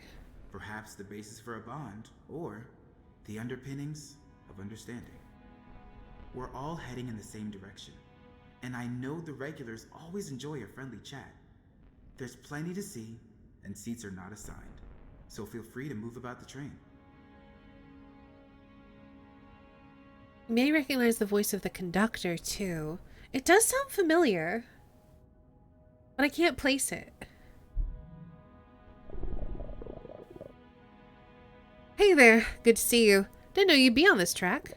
Nothing like a long train ride to gather your thoughts after a tiring day. Bunch of people all on the same tracks, all of us on separate journeys, but journeying together.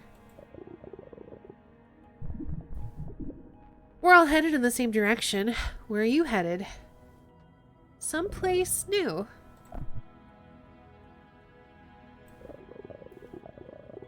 Off to see sights and new sights, eh? There's a lot to see now. New folks to meet, too.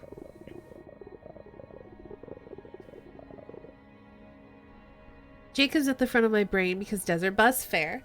I like the train. You get to go somewhere. Maybe even see someplace new, but you just get to sit and enjoy it. You're not in charge. The tracks just go in one direction. Fun fact, I've never been on a train.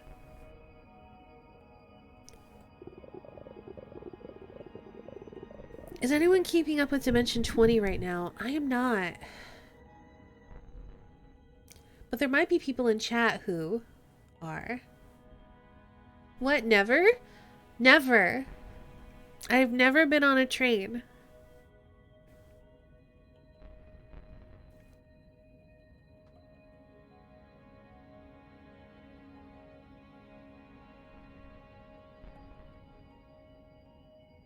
They don't have a lot of trains around here, though. There is one that, if this whole panini thing ever subsides, I want to take my mom on it.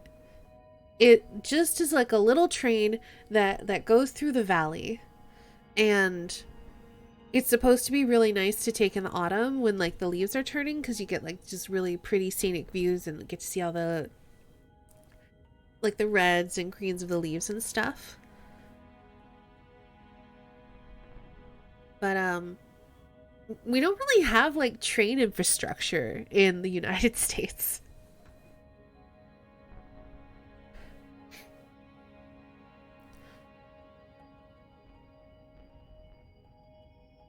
Maybe Sok could drive you sometime, maybe. Have a good night, Kulan. Want to get my hours in early so I can finish a little bit ahead of time. I hope you sleep well, and thank you so much for hanging out.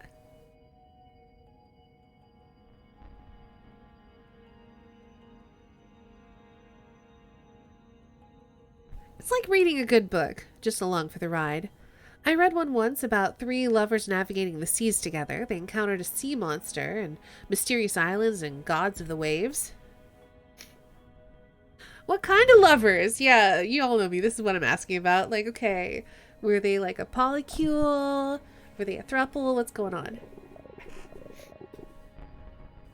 Next stop, Sublime. They were close friends who found themselves in each other, a bond forged through the crucible of the journey.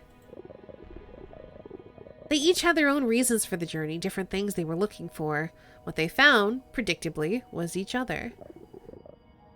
I found a love story. I found a love of story and journeys. I need to get some more writing done. Come back in a bit, and they're gone.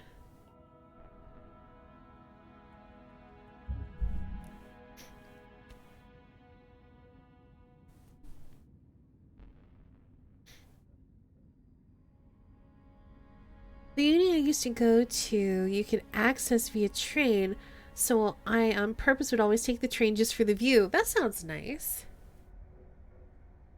Desert bus is absolutely terrible, but the event is fantastic.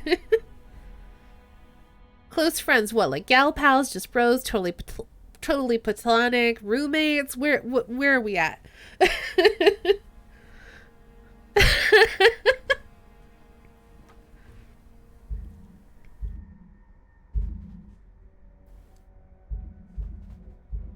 Now arriving at Sublime.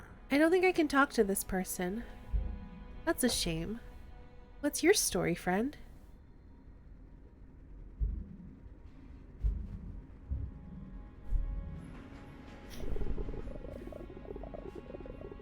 What voice for you?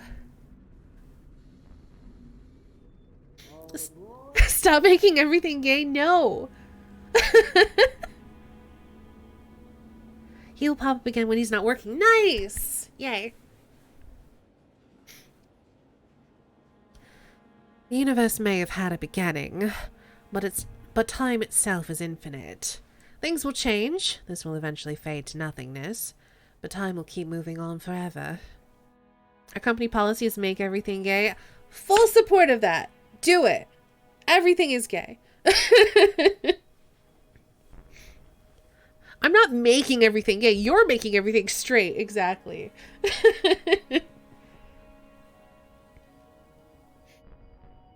Totally Platonic was always a little amusing for me because Plato might have just been his wrestling name, so a platonic relationship would be two wrestlers. Wait, what? Same card. Explain.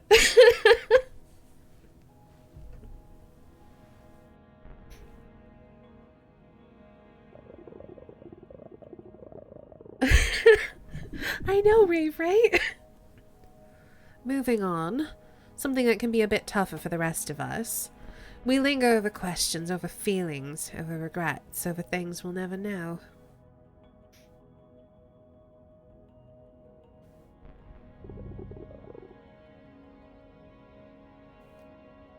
Fun philosophy facts. I love this chat. I'm glad you're having a good time. I can't hear Totally Platonic without it being the part she sings in Little Miss Perfect. I don't think I recall that. I'm just waiting for Sangard to tell us about Plato the wrestler. If you look out the left side of the train, you will soon catch a glimpse of the Cloud County. Residents thought they found a formula for utopia, but it didn't last, and they could never reproduce their results. The math did not change, but the people did.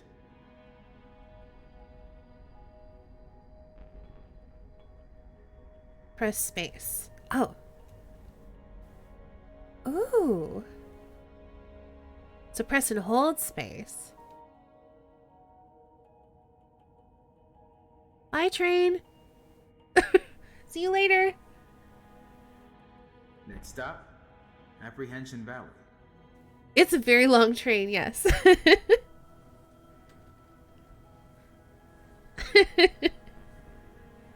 Alright, well, while Say is typing this up, we will continue our conversation.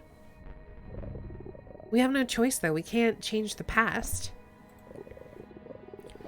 Doesn't make it easier. Stop you from thinking that maybe you can change something and get it all back. The longest relationship I've had so far started in high school. I noticed since before that, even. Part of the same little friend group for years. Yeah, the whole friends to lovers thing. Once we all figured out that we were queer, It went pretty hard, pretty fast. I was bi, we were in love. We spent a summer together road tripping across the solar system. We were going to the same school, live together, have a family even. We rented an actual U-Haul when we went to college. The love, the support we so often gave each other, and in such an important time in our lives, at times it was the most wonderful thing. But in the second year, I knew we'd have to break up. We also fought a lot. Yelled, did things to each other emotionally. That sounds difficult. We aren't 100% sure. At Apprehension Valley. Oh. We aren't 100% sure that Plato was in fact that philosopher's name. It's possible it was a pseudonym, such as when he wrestled.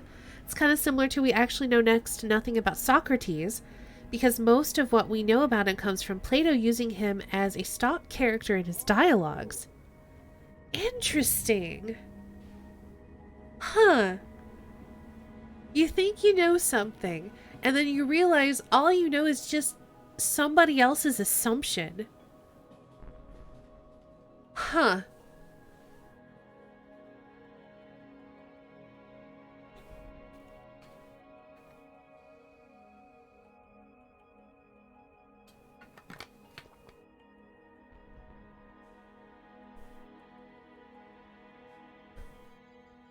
Sounds difficult. Of course it was. And unhealthy. And yet we were so in love, and though the fights were just... We thought the fights were just proof of how invested we were in each other, instead of recognizing them as signs something was wrong. We're also not entirely sure if Pythagoras was a real person, or if Hippocrates was a single person or multiple people.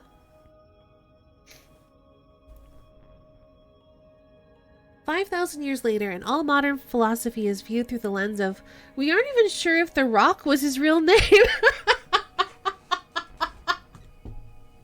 Deborah, please.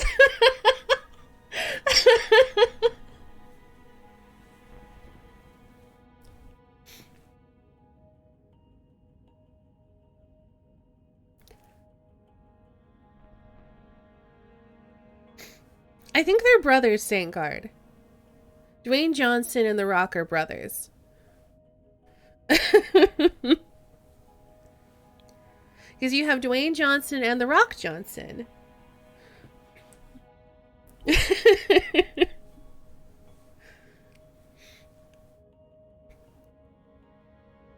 We're not even sure what he was cooking. Only that it was said to be aromatic. Next stop, Infinity's Edge. Oh my goodness, y'all are being very silly.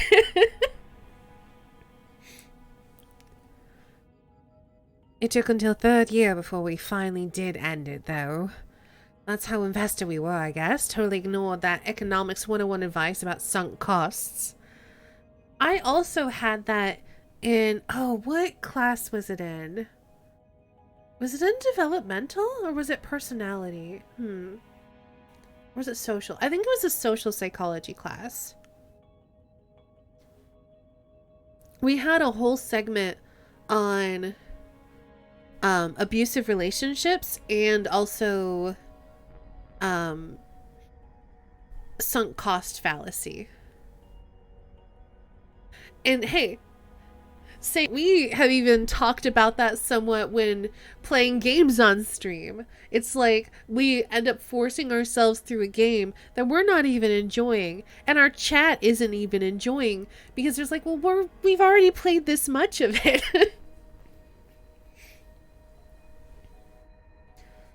Definitely recommend the History of Philosophy Without Any Gaps podcast for more of this kind of stuff. Interesting.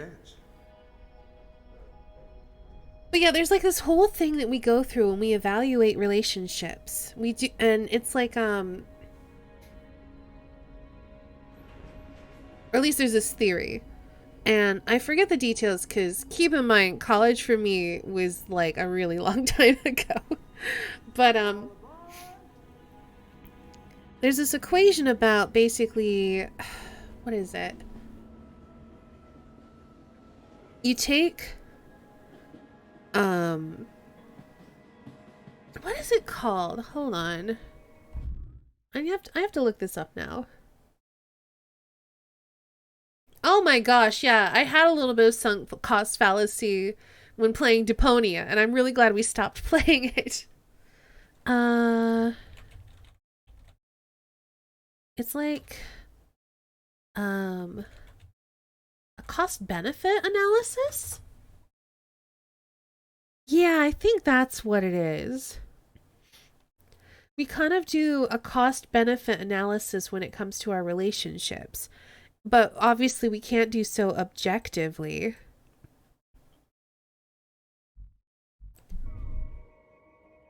So, and like, especially with this particular hiker, it seems like they're also doing confirmation bias in that they wanted to believe that their relationship was good.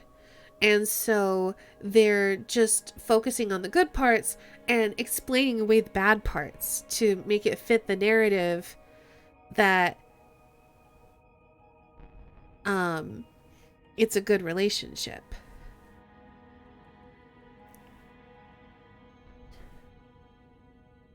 The Glitchhikers urge to pause and Google. Those were painful to watch. I'm annoyed with that because on the one hand, I was curious about the story with Deponia. But on the other hand, Rufus was a trash human. I specifically said Rufus was so trash that he belonged in the garbage of a garbage planet, and I stand by that. The whole planet was garbage, and they still should have thrown him away.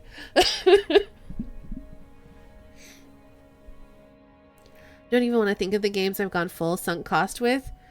Oh gosh, I remember you were doing the something of Sir something, and you were not having a good time with that. I think you set that one aside though, and I'm glad you did, because you were not happy playing it. And I think we as content creators need to be more. On the left, we'll soon be seeing the ruins of Zeitgeist. Ooh, we have to press spacebar. Once held as a paragon of engineering, and now it's proof that no sensibility or structure lasts forever. We as content creators need to be more accepting that if something isn't working, it's okay to just chuck it in the bin. Be done with it. What was I was doing that with one game. I don't remember what it was. But I remember we like ended up switching gears pretty quickly, and I did like that was Deponia. That's when I decided I was done with Deponia, and then we just played Potion Craft for the rest of the stream. And that's valid. We need to be kinder to ourselves when it comes to content creation, because most people they don't care about if you play the whole game through or not. They just want to watch you do something cool and have fun with you.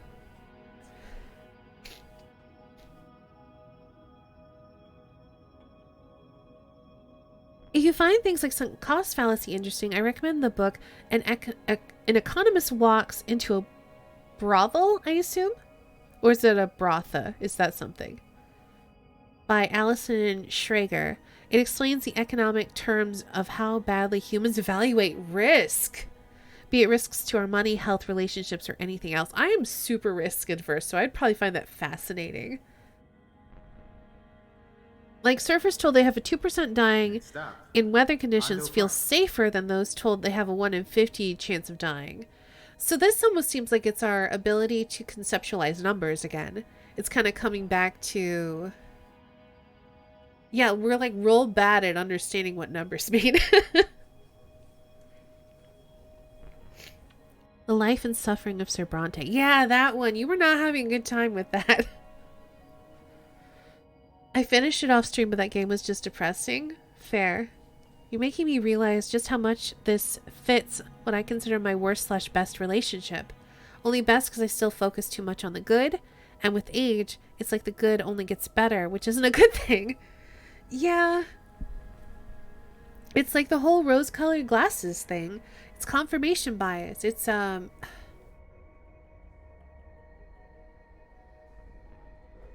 something else. It's like cognitive dissonance. That's the word I was looking for. Sorry, I minored in psychology. We're going to talk about this. especially when you're in love and you're feeling strong feelings, when you build up this idea in your head of what this relationship is. And then when you get things that threaten that idea of that relationship, that cognitive dissonance, most people, what they do is they double down and do confirmation bias. And that is basically when you say, no, this is a good relationship, so I'm gonna focus on all the good things, and I'm gonna explain away all the bad things, because the bad things are outliers and the good things are the only evidence I need. And that's not good, but it's what our brain does to kind of prevent us from dealing with the discomfort of realizing that we're wrong.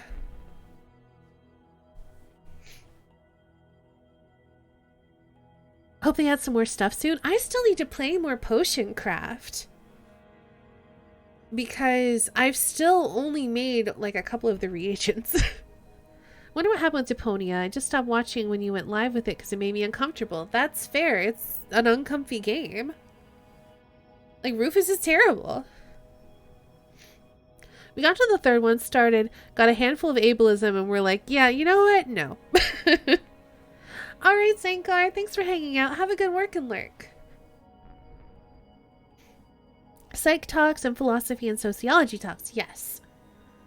Cognitive dissonance, yeah, and I say I'm especially susceptible to being addicted to nostalgia.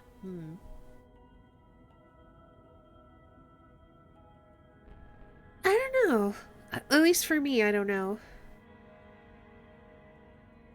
Like, I guess I don't really look and maybe it's because I'm ace, but I don't look back on my past relationships with like nostalgic longing or anything like that. It's just like they were what they were. They didn't work out, and I've learned from them. But I definitely don't build them up into my head to being more than what they were. I don't know.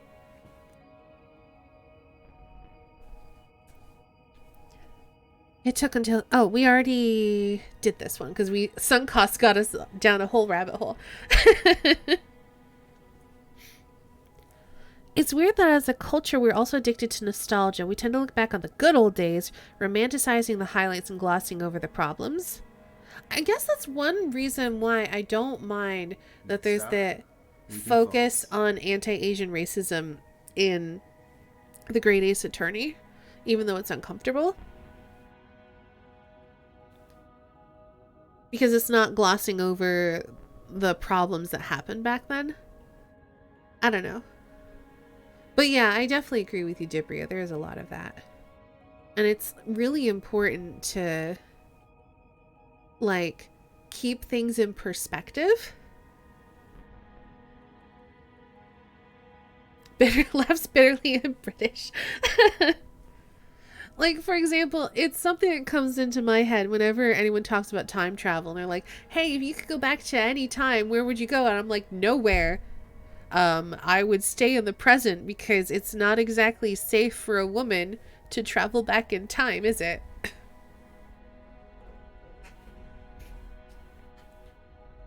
And I feel like that sort of thing makes it pretty impossible for me to wax nostalgic about the good old days because they're not all that good.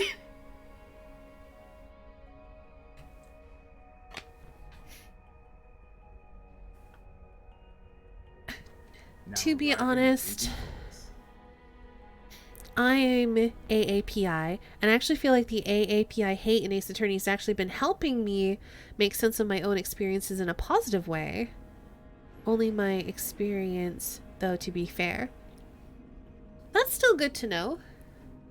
And obviously, like, The Great Ace Attorney is by a Japanese studio, and it's about... In the story, it's anti-Japanese racism as we're playing a Japanese character. So I feel like they're being very intentional there with wanting to explore that and that sort of thing. I feel like it would be different if it was a bunch of white people incorporating it as window dressing to their setting or whatever. You know what I mean?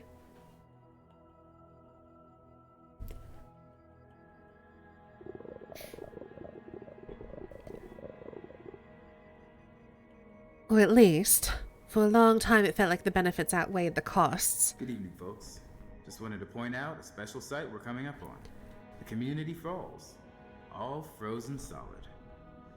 A still snapshot of tumultuous motion? A picture of respite in a busy world?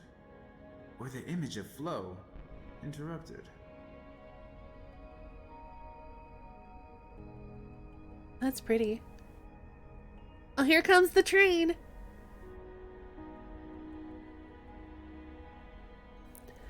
So there's your economics, I guess.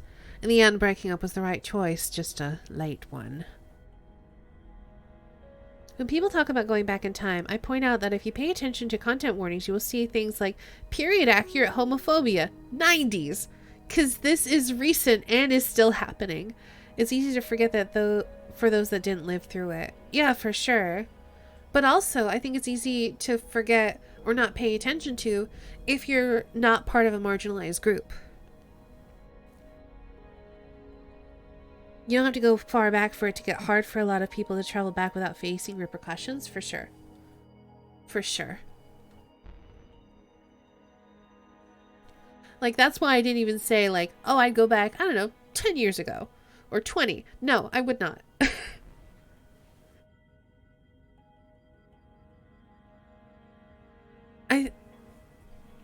So, people do get kind of doom and gloom about the world.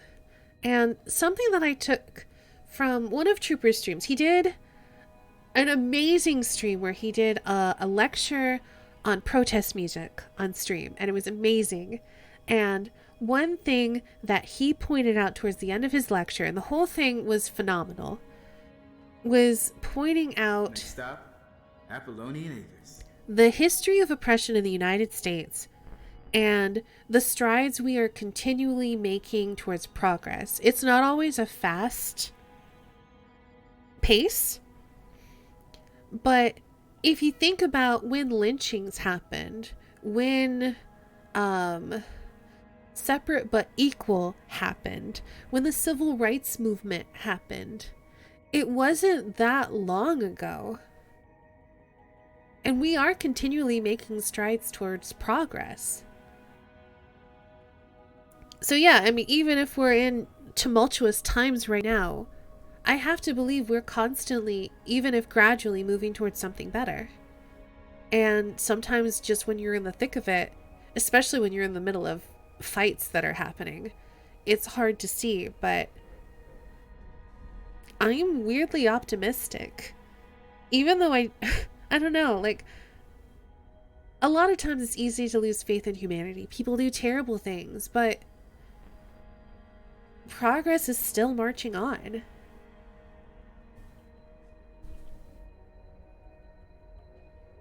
Now arriving at Apollonian Acres.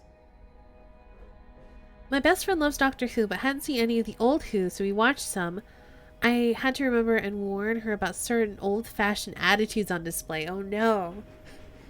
But fair.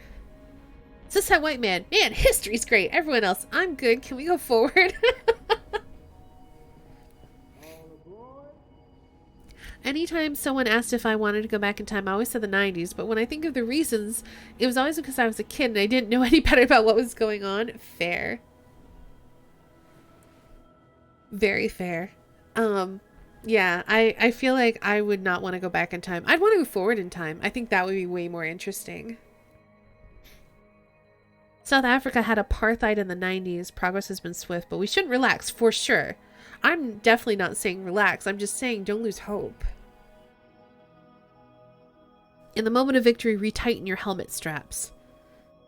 Yeah, there's still a long road to go. But we are still on it.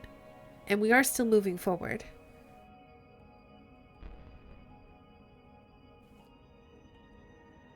I really wish that his stream hadn't been taken down, because I would link to it right now. It was one of my favorite moments on Twitch. I watched the whole thing. I think it was like a 4-hour lecture. The entire time I was 100% engaged. I now understand why Trooper is a musicology professor. He's amazing at it. And unfortunately, even though I'm pretty sure most of the music that Trooper used was in the public domain, it still all got DMCA'd.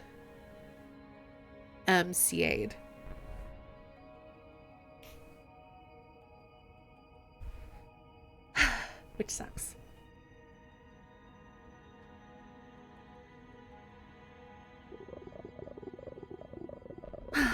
But still, in moments like this, sitting alone with my thoughts, The seeing... exclusive Prospect Peak ski chalet is up on our right, though you might have to crane your neck to see it atop that mountain. Infinity Rail does not offer service there.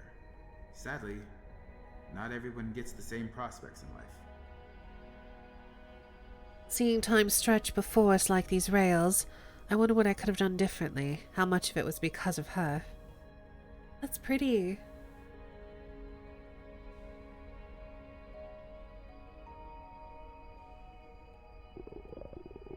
And how much of the pain was because of me.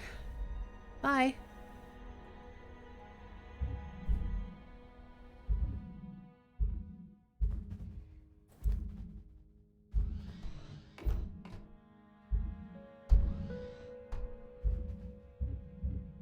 Oh, hey, it's you again.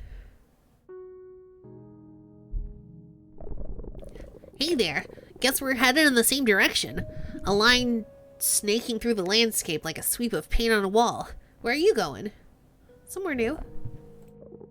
It's great to be open to new experiences. I guess that's why we're all here, huh? Looking for something new to inspire us, comfort us, guide us.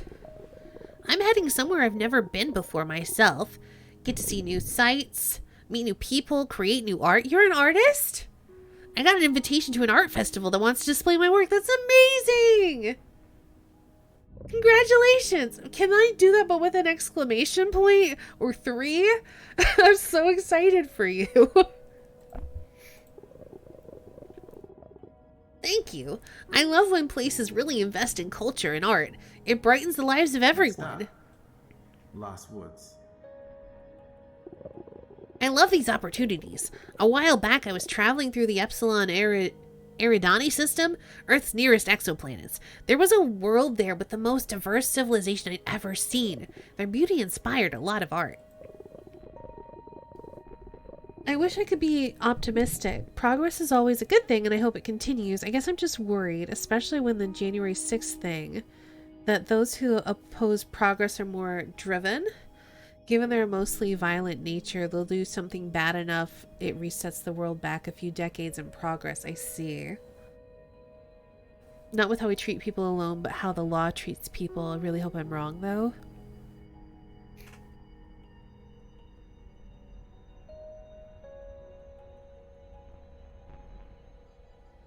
I don't know. I can understand your worry, though. And it is scary. We are definitely living in tumultuous times. I guess for me, though, like, violence as an opposition to progress is nothing new. Now arriving at Lost My concern Woods. at the moment is the potential to lose Roe versus Wade. That is very concerning. I guess I'm kind of pulling back and looking big picture. Like, and this is not to trivialize anyone's concerns because they're valid. But violent opposition to progress is nothing new. I mean, we know how violent the civil rights movement was. Specifically against the people who were pushing for and protesting for rights for minorities. And obviously, people didn't make it out of that unscathed, but we did make progress. And I guess I have to believe that we're going to continue to make progress. And I have to also believe that the majority, and obviously it's not a stark majority, but I feel like the majority opinion that's regressive is coming from older people. And that as new generations come in and take over and get into power, that things will get more and more progressive.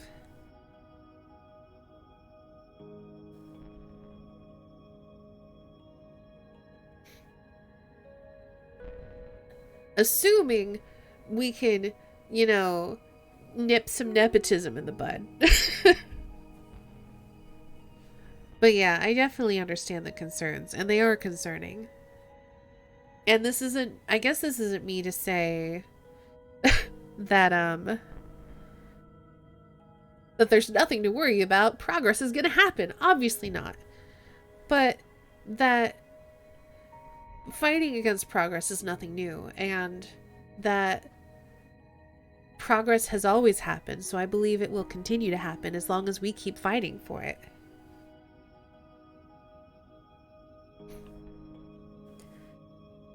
They asked me to paint a mural on one of their buildings, working alongside other artists from other systems, a cooperative endeavor to meld together all our art styles. That sounds so cool. And challenging, but cool. It was a really great opportunity. This makes me want to do art collabs with people. It was a wonderful experience. I had no troubles participating. Everyone loved my work. No one treated me like I was different. We were all just artists. Not quite the same story here.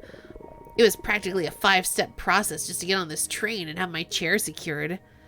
I knew how to do it better than the conductor did. I hope the place I'm going will be more accessible. I hope so too.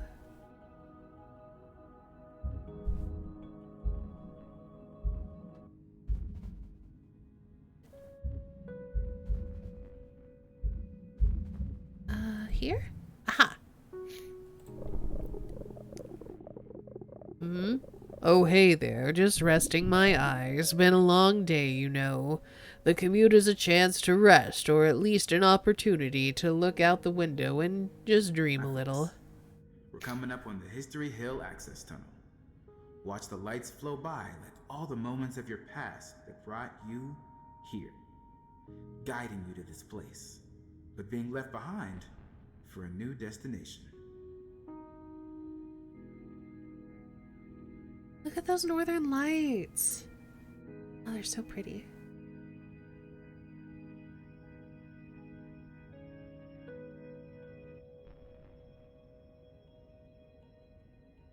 Do you sleep much? Depends how tired I am. But even without sleeping, the rest is good. Just not doing anything. Let the mind wander and the body relax. Sometimes when I'm really asleep, the dreams I dream feel so real. A dream about a loved one dying or a breakup. I will feel so viscerally sad in the dream, and then I wake to discover it wasn't real. But still that feeling follows me all day like a fog. Sometimes it's hard to differentiate the dreams from reality, especially in a world Resilience Peak. that sometimes doesn't seem real, doesn't seem like it could be real. Do you get dreams like that a lot? I don't so much. Like once or twice. I mean, I have had very vivid dreams, but they don't tend to like stay with me like that.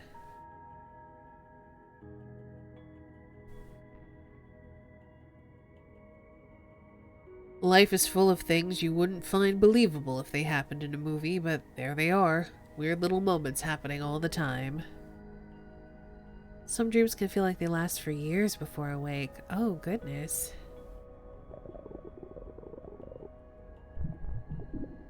Maybe it is all a dream. All of reality just a collective dream we're moving through together. Like Jung? Like Jung's collective unconscious. I was thinking that. Commonalities across cultures speak to a universal experience, for sure. The archetypes lose a lot of the subtleties that make Now arriving at Resilience Peak. different people unique, though. Can one person's lens really apply to everyone? If reality is a dream, who's the dreamer? We're all dreamers. Maybe it's just us.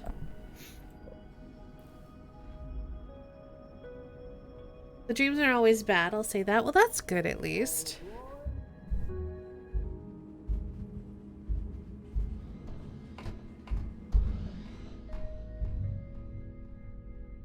I like that these sections are different. Like last time it was a pink sky, and this time it's a bright blue one.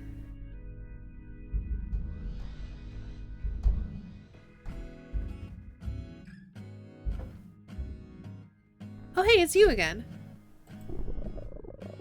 There's something special about all of us heading in the same direction. Oh wait, didn't we have this? A community, a collective journey. Isn't this the same conversation?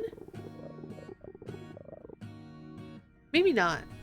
Maybe it's slightly different. It started the same way, but this is feeling different. Lots of people have tried to show that we tell the same stories, all of us, all around the worlds. Archetypes, common patterns to journeys and heroes, the 7 common structures. Of course, it's not really true. Examples are cherry-picked and full of Western bias. Yeah, this is different. Whoa, deja vu. Oh no, the Matrix changed something.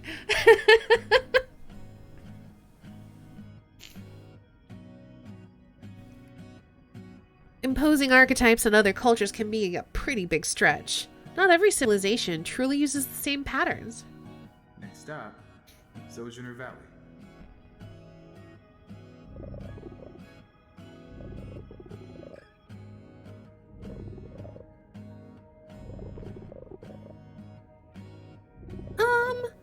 I think there's value in looking for common threads. I think all of this is true, though.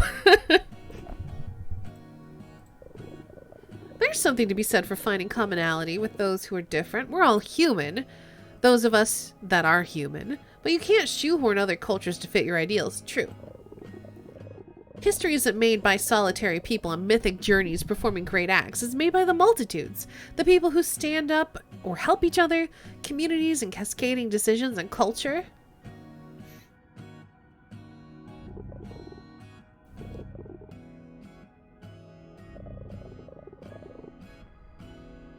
You know what? This is kind of true. We were talking about this earlier, again with the human brain being bad with numbers.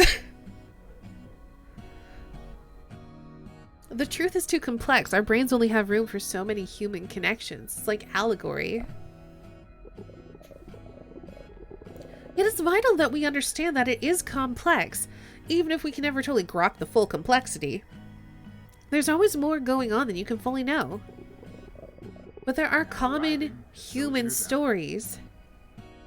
Survival. Love attempts to explain the cosmos. This is exactly what we're talking about. Yep. I feel like this game and us are merging into one being.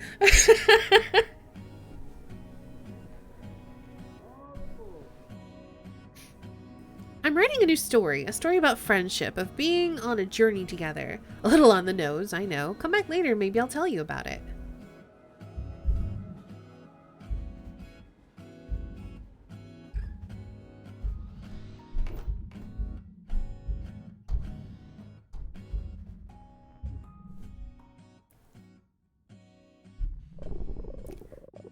I hate having to start my journey being frustrated.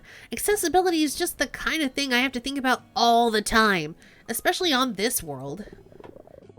The Epsilon Eridani world is so nice. I can almost forget I might have ever had to struggle with inaccessibility. They recognize that I just had different needs than some of them. But don't we all? They didn't just meet my needs, they preempted them for me. They treated me like I was valuable and worth the effort. See, a lot of humans look at a disability like mine and see something that should be fixed, someone who should be cured. I don't need saving. I just need the powers that be to not put stairs everywhere, you know? On Earth, they call it the social model of disability. The problem is not me being disabled. The problem is it's an inaccessible world. That's what causes the friction. Stairs instead of ramps, trying to fix me instead of accepting me as I am. Society needs to do better. Yes, even with laws in place that mandate accessibility, it's still so often ignored or handled in sloppy or even degrading ways. The most important first step is to just listen to the folks your structures are failing. But that is just the beginning. Then you gotta truly act on what those people ask for. See, the world I was visiting was accessible to everyone, and they didn't think there was anything about me or anybody else that needed fixing. It made for a better world, a more interesting world. There was such variety of life and experiences, Lucid Lake. all coming together like a beautiful patchwork quilt. No one wanted to change me. No one talked about giving me new robot legs or improving my chair by making it capable of climbing stairs. My chair is perfect, thank you. They accepted me for who I am and made sure nothing got in my way. I wish that were true here. A lot of people are fighting to make it true here. Change takes time, but society can change. I'm with you, hiker. I didn't have to think about any of this stuff there. I just gotta make art. That sounds like a really nice place to be.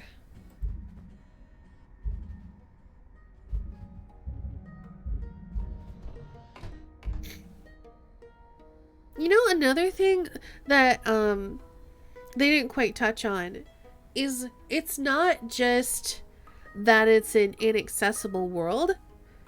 It's a judgmental one. Like, for example, I think about those accessibility scooters in grocery stores. And Now arriving in Lucid Lake. I am a fat lady.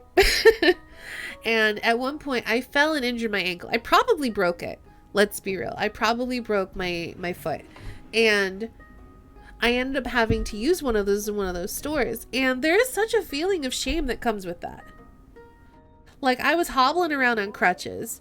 I could have just used one of those scooters, made everything easier. But we have this social stigma around using accessibility aids. And it's ridiculous. We shame people for not being able-bodied. Why do we do that?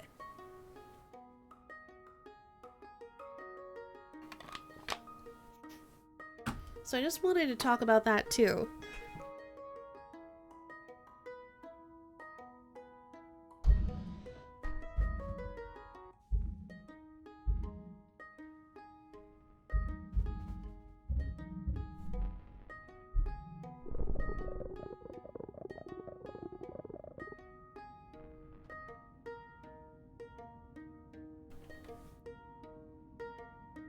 Any breakup is hard, especially after a relationship that's lasted for so long. Especially after one that started so young. Because all of our friends were the same, people we'd both known for years. And when a relationship ends, especially with so much hurt and loss, there's going to be a rift. Who do you stay friends with? Who do you believe?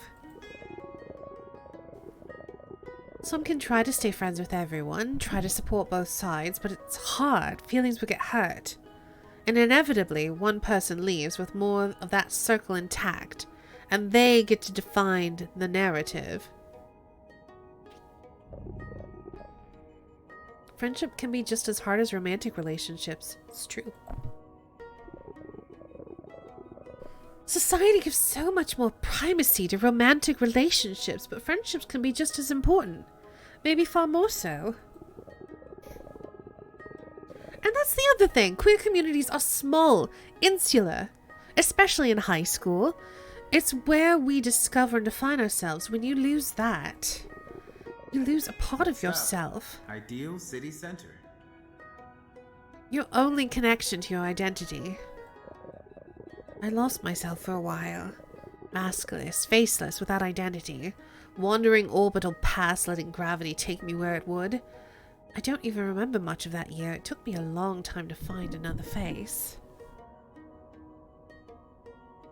They believe that anything less than full mobility is weakness, and instead of accepting it's part of the human condition, people typically give in to the realization that they're terrible at handling interaction with people who have needs, but instead of seeing it as something they need to work on, they'd rather push those with needs out of their lives as much as possible. Yeah, I guess so.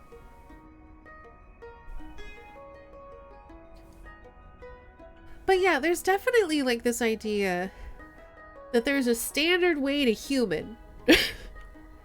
And if you are not operating within standard specs, you need to be fixed. And that's nonsense.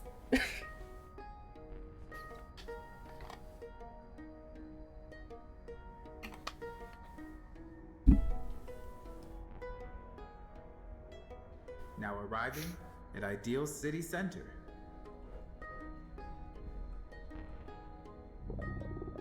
No.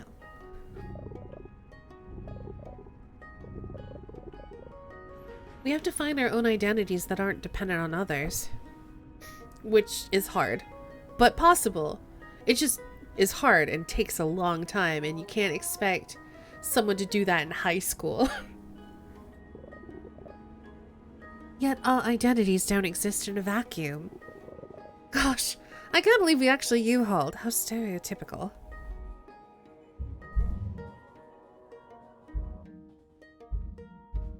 I probably did not really come into my personal identity until my mid-30s.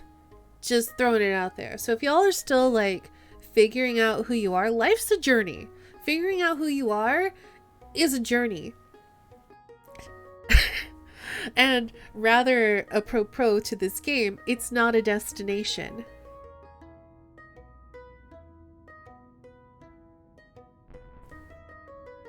It's subject to change. It's like you're not arriving at one definition of self is not the point.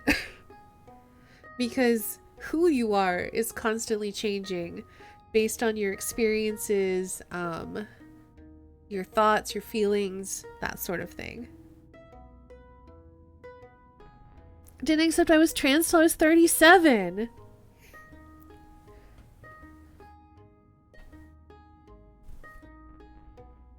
And that's okay. Agreed, I'm still figuring it out. At least I got the pronouns down. That's good. And you know what? And I'm not saying that they will, but if that ever changes, that's okay too. Like, I think I was in my late 20s when I realized I was ace. I was in my 30s when I realized I was biromantic. And I spent a long time trying to figure out how to be comfortable in my own skin. And yeah, like just how to put this into words, because these are very complex thoughts and it's kind of hard to just boil them down into the important stuff. But I feel like we get really tied up with putting ourselves into boxes, and I've said this before. Like, we get worried, like, am I putting myself in the right box? Or what box do I belong in? Like, I think it stems from our need to label things.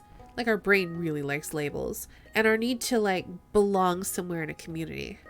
And I'm kind of finding peace in being willing to be a little bit more amorphous about it. Next stop, Disappointment Lake.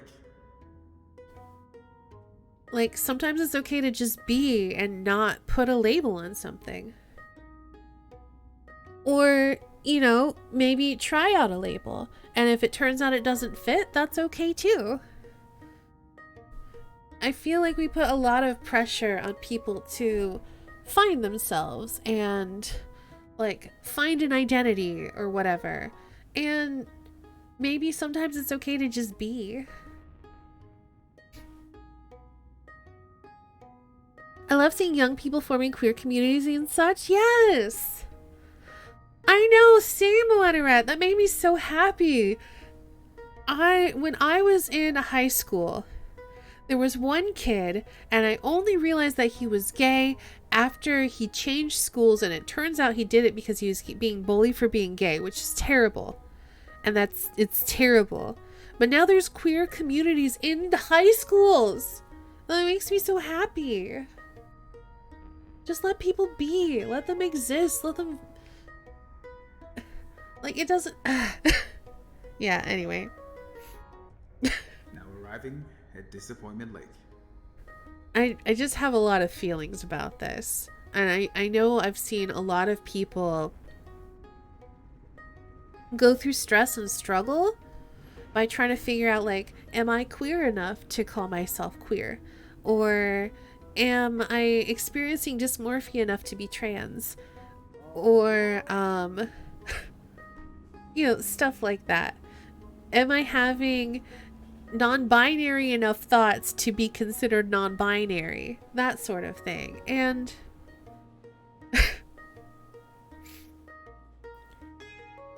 while I understand it, it does make me a bit sad that people are struggling with that.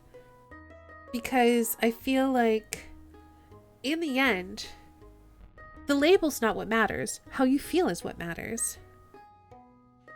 And if you feel more comfortable using they, them pronouns, they, she pronouns, they, he pronouns, then do what makes you comfortable and happy. I remember seeing Critical Bard trying to figure out how to explain his sexuality on Twitter because he didn't have a word for it. And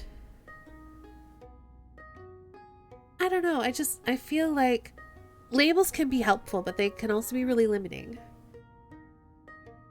And feel comfortable to not be in a fixed state, I guess is all I'm saying. Don't look for an identity necessarily, unless you need that to feel at peace. But like,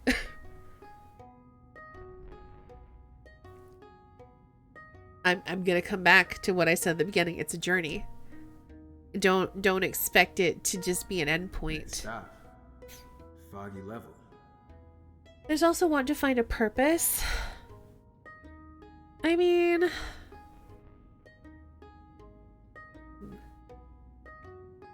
again, I feel like the purpose is to be happy. That or there's no purpose, and I don't... Those are kind of the same thing.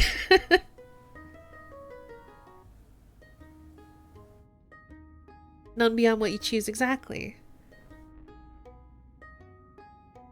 I mean, and this is not me denigrating anyone's spiritual or religious beliefs, because those are valid. But I do think that there can be some harm there when you're like struggling to find the meaning of life or whatever, or this grand design, and like how you fit into that, and it can be really stressful sometimes.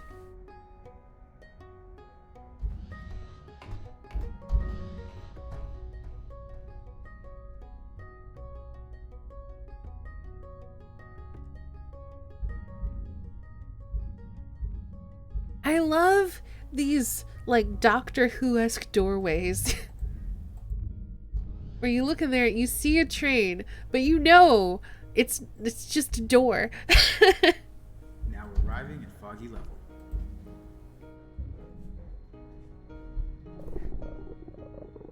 There's a beauty in weirdness, in difference, in variation. You can't make good art if it's all exactly the same. You can't make great art if you know all you know of the world is from one very small perspective.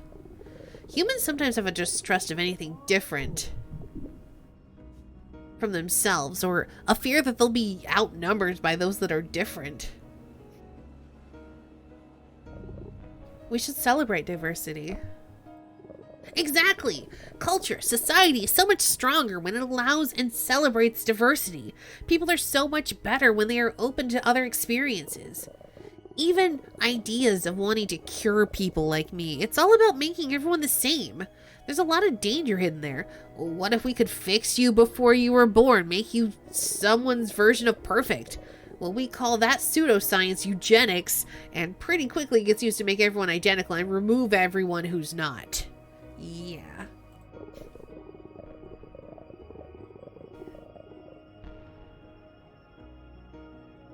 Ooh, that's a cool thought, Ori. You lose when you try to do that. Even if you think your intentions are good. You lose diversity, you lose variation, which is strength. It's true, even, like, genetically. The health... the healthiest cells come from genetic diversity. It's true. You're playing against evolution, but you're also playing against beauty. Good. Against art. Would life have been easier if I didn't need my chair? Maybe. But through no fault of mine, and it would be a heck of a lot less colorful, less interesting. Did I just invent a new way to experience VR? No, I think that actually exists already.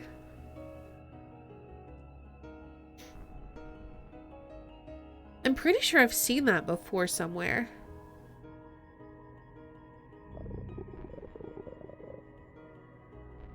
Art, beauty, variation, disability. It's nice to think of them as integral parts of a complete universe. Next stop, ambivalent cliffs. I'm pretty sure I've seen it before. Yeah, Google it. The fabric of the universe is complex, and that's what makes it wonderful. We should be celebrating differences, and we should be making the world a place where anyone can live and thrive and be what they want to be. Change the world, don't change me. I'm 100% with you, hiker. Doodle-doo-doo.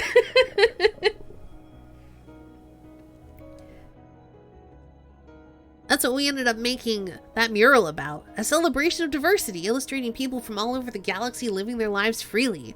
Artists from all over the galaxy making one work together. Complex, varied styles merging into something new, something beautiful.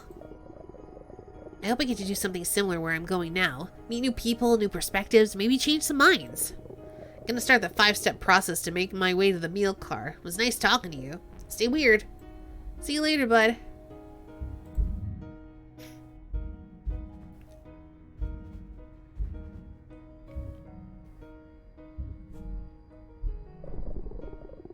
I met them one day when I was getting away from my parents, down at the water. We became fast friends, playing games of make-believe, telling each other stories of sea monsters and gods.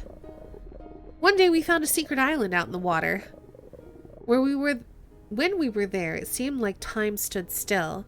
We'd play for hours and hours, or sit quietly and dream as the stars rose and fell.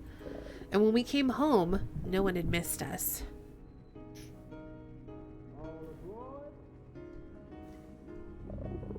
Is this the story you're writing?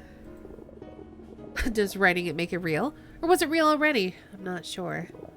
Some folks you like, you enjoy their company, you're good friends, but they still take energy to be with. You get tired eventually, you need a break. This hiker is an introvert.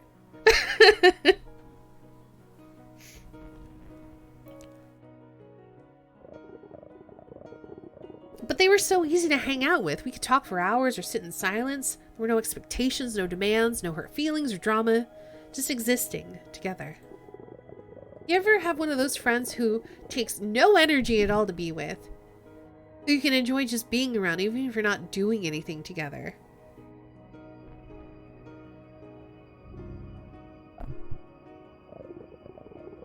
Hold on to those friendships if you can. They're the ones that can last forever. Bonds that hold the universe together. Couldn't find anything? Maybe I could be misremembering. Hold on. We're gonna pause and Google.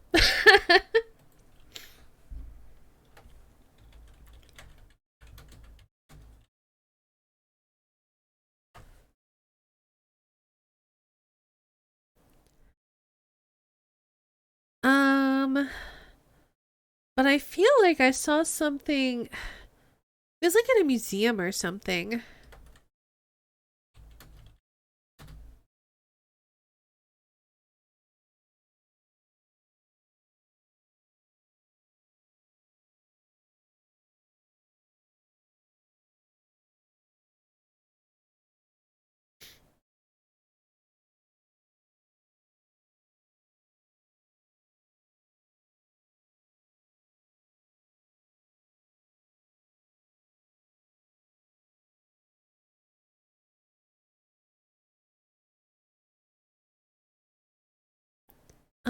Let's see. This says Tupolev applies VR room and aircraft design. Maybe this is similar to what I was thinking of.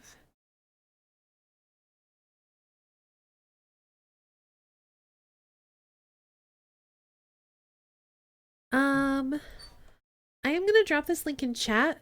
The first picture is kind of what I was talking about.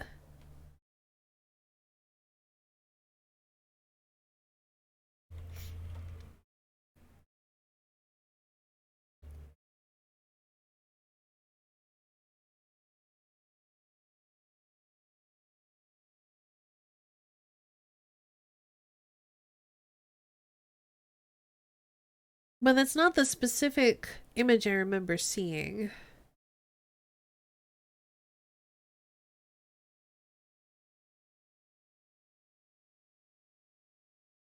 I think it's probably hard to find because I think this kind of technology was what people thought VR was going to be, and then the headsets happened and everything's kind of shifted to that.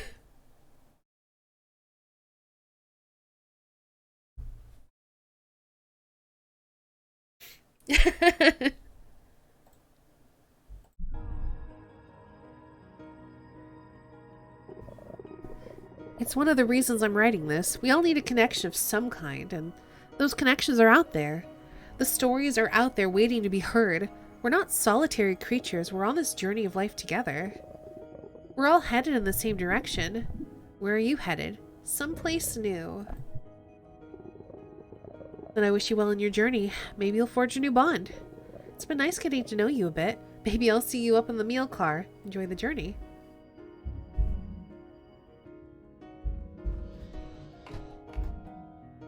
Oh, look at it wiggle.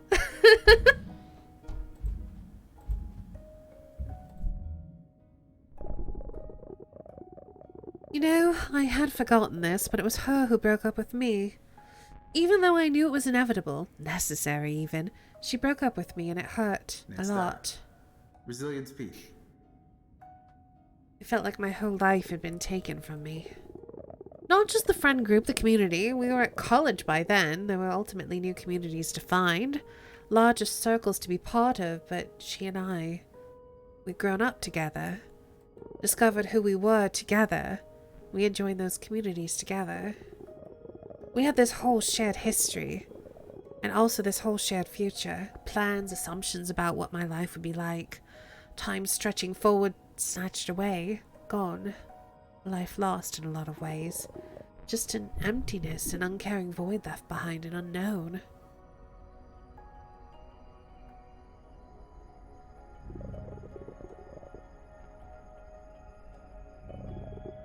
It's a loss worthy of mourning. We had this whole shared life, but it wasn't a good one. It wasn't a healthy one. I wondered for a long time why it ended, what I could have done differently, but I always knew. I just couldn't face it. I thought of myself as a smart person, you know? And how could a smart person let herself get into a situation like this? And I thought of myself as a good person, too. At Resilience Peak. And how could a good person do something bad to someone they love? But I know I did. It wasn't a healthy relationship. We were bad to each other. Abusive. Hurt people to hurt people. And there are a lot of hurt people in the queer community. That's just what the world does to us. What we do to each other.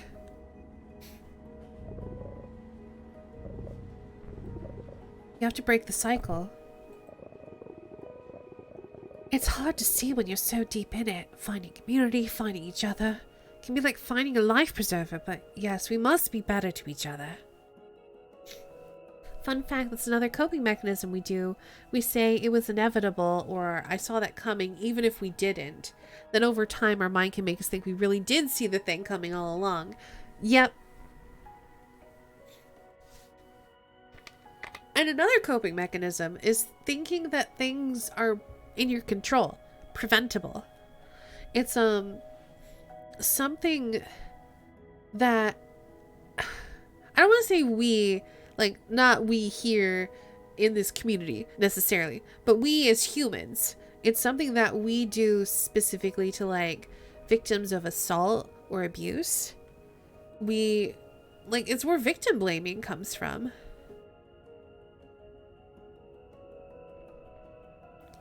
Thinking that, oh, if they had just done something differently, it wouldn't happen to them, which means that we can do something to keep ourselves safe. It's how we cope with a world with dangers we can't control. It made me just realize something.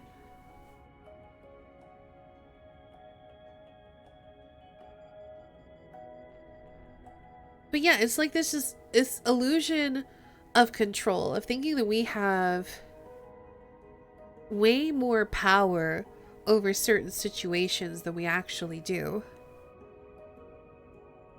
Next stop, Sublime.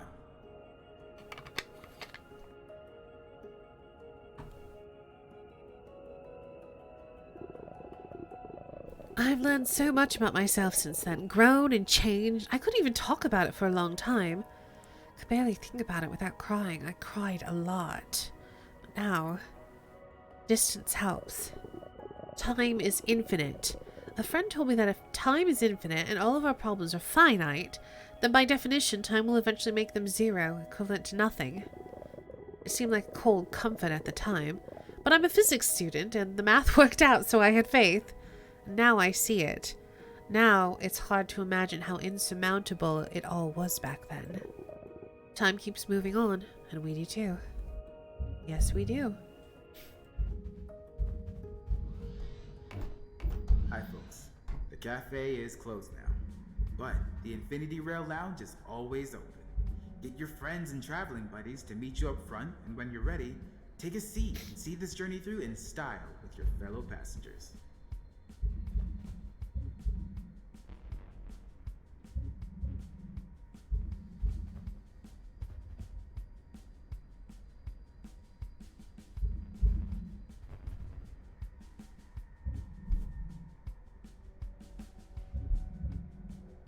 Now arriving at Sublime. I guess there's nothing else to look at here. I guess let's just end our journey. And what a journey it was. The want/need for control over situation makes you wonder if that's personality specific or it's part of the human condition. It seems to be fairly universal, at least in some respect.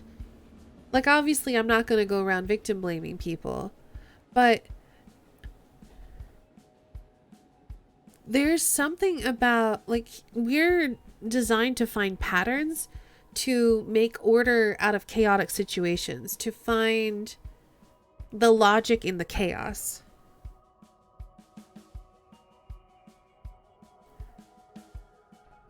And I don't know, I feel like it's probably something that we all experience to some degree. Like, it's hard to think that just like random bad stuff could happen to you through no fault of your own. It's a protective thought to think, if I do all the right things, I'm safe. At least with respect to like abuse and assault and that sort of thing.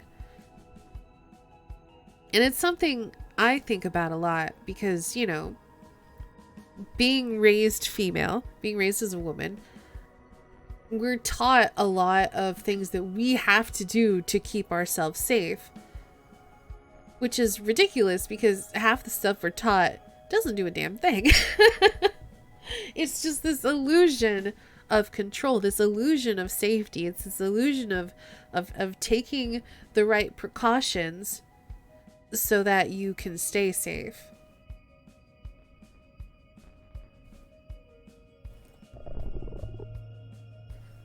This will make for a good story someday. Time changes all struggles into stories. Everyone has a story worth sharing, art worth making. There's so much to learn from each other. Thanks for joining us tonight.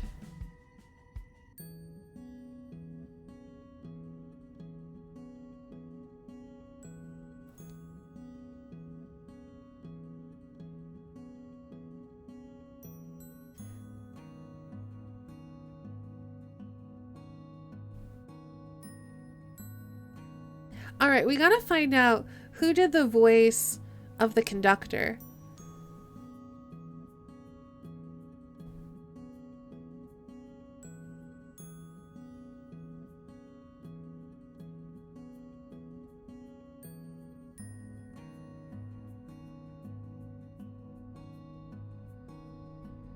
Gabriel.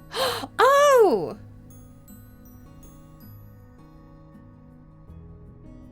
It's Gabe Hicks. I thought I recognized that voice.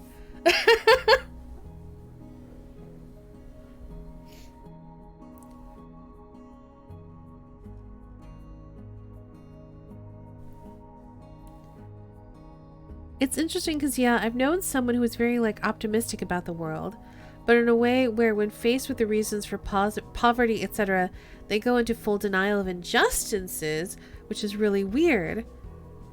That is weird. Like, you can be optimistic about the world without being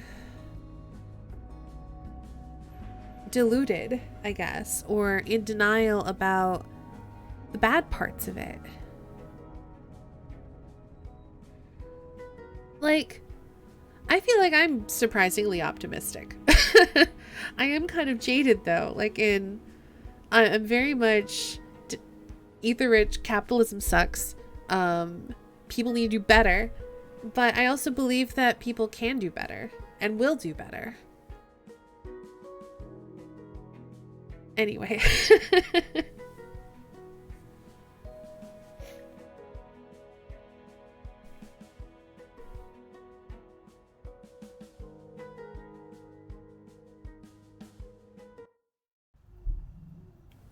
On that note,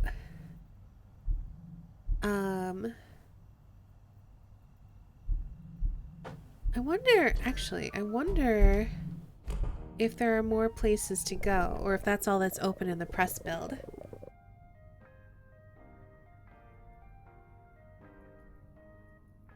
Like, I know what goes around comes around, and seem like a personal, though, is the interesting part. Made me think of that need for control you're all talking about earlier. I see. The worst delusion I heard was someone defending the 1% for the wealth they hoard. They worked hard for the money they made. Why should other people get to say what's done with it?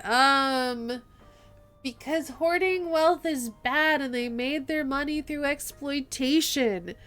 Oh gosh, don't get me started. Also, most of them inherited their wealth, and it's so unfair that they are now structuring society, the whole of society, to benefit them at the expense of others, which is just how they made their money. Sorry, I hate it.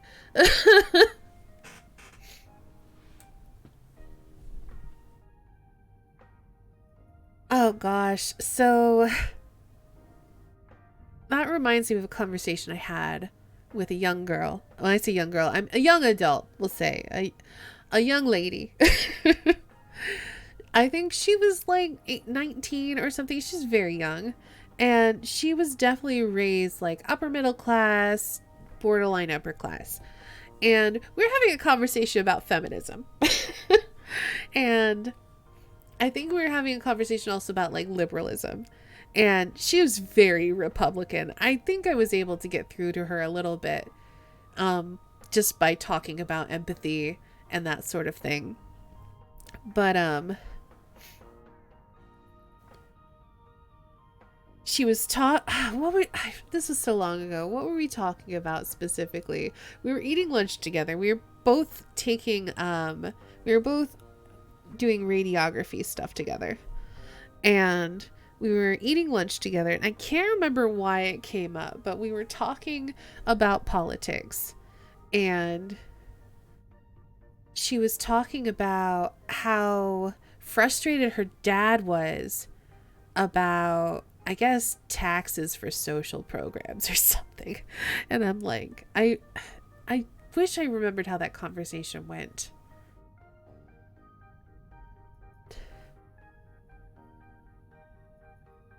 Hey, Kelsey.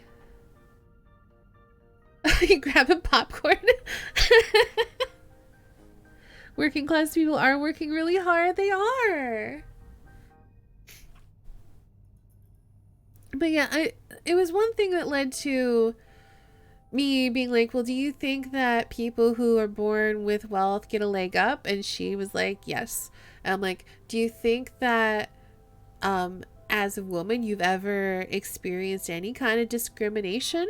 And she was like, well, maybe. And I'm like, well, don't you think that that's something worth fighting against? And I think I was able to make her at least see some nuance. I probably didn't fully change her mind, but probably gave her some food for thought, and I'm okay with that.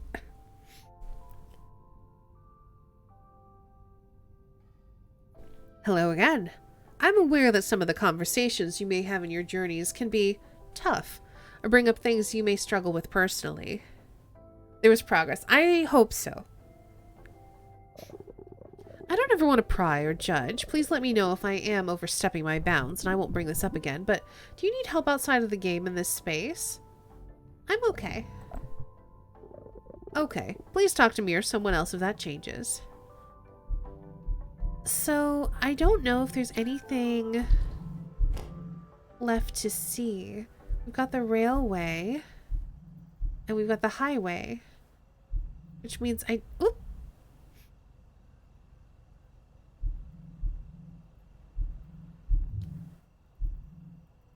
I don't think that we can do the bus yet, so maybe that's something that'll be coming when the game is finished.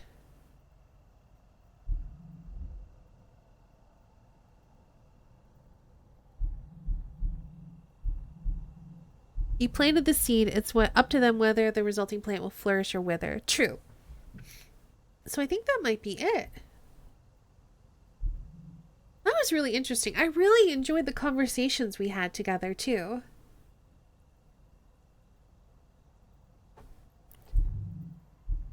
I just want to see if he has anything else to say.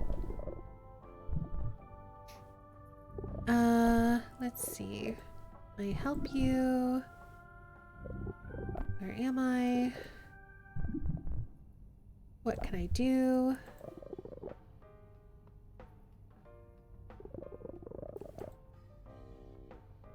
Check out our drink selection from time to time. We'll be receiving new stock.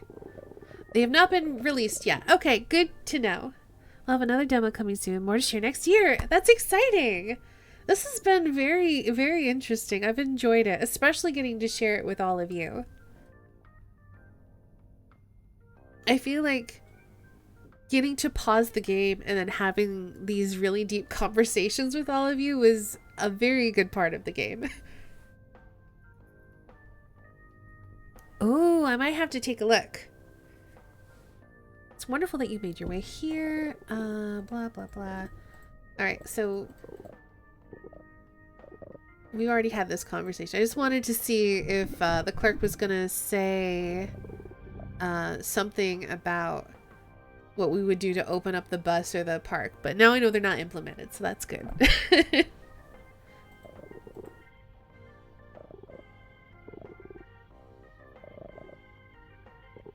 Okay. Great, thank you.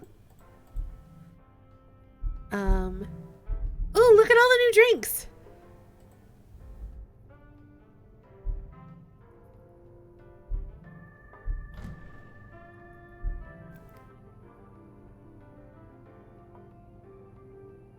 I want to open the other case, though. Can I open this case? Oh, are these the characters we met? They're the characters we met. Oh, I love it. That was the pregnant alien. That's the writer. Was this the artist? Or is this the artist? And that's the lady with the mask. Ah, it's so good.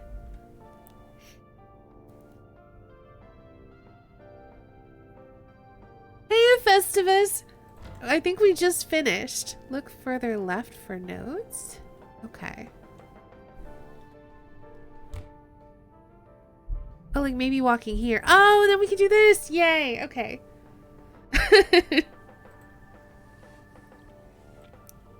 Oh, look at this cool art.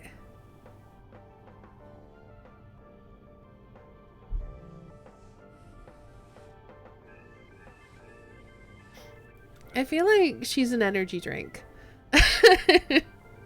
A carrot flavored energy drink.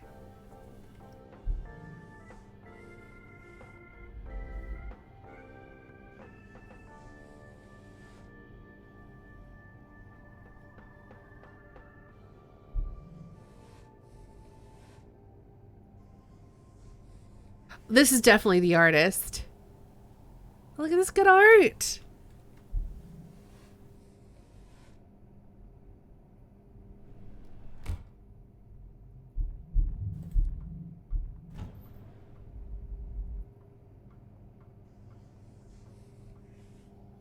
I think we've seen that one.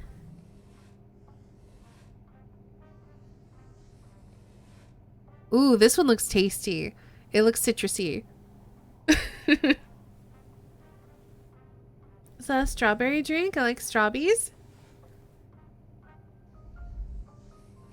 Which one?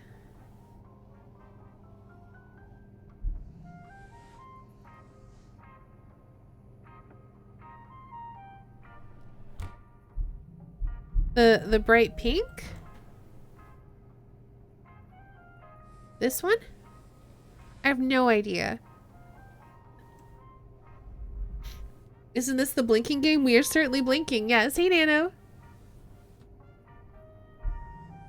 Are you talking about this one? Oh, you're probably talking about this one. It could be oh, yeah, it probably is. Yeah, it's definitely strawberries.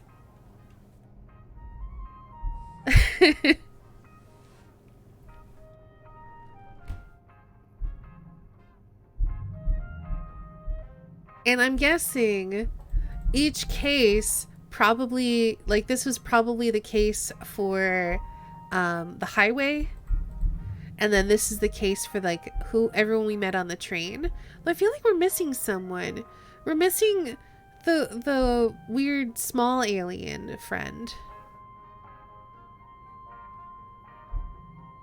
And then these other two cases are probably gonna have for the park and the bus. Yeah.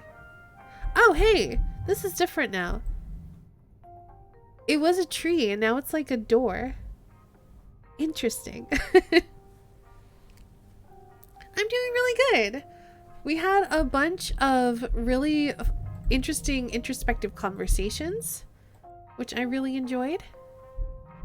I have no reflections, so I'm clearly a vampire, which I'm into.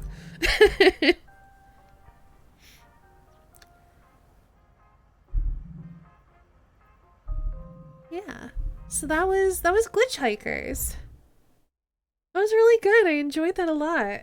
Once I got past the whole accidentally starting in photo mode and being very confused for like the first 30 minutes of the stream.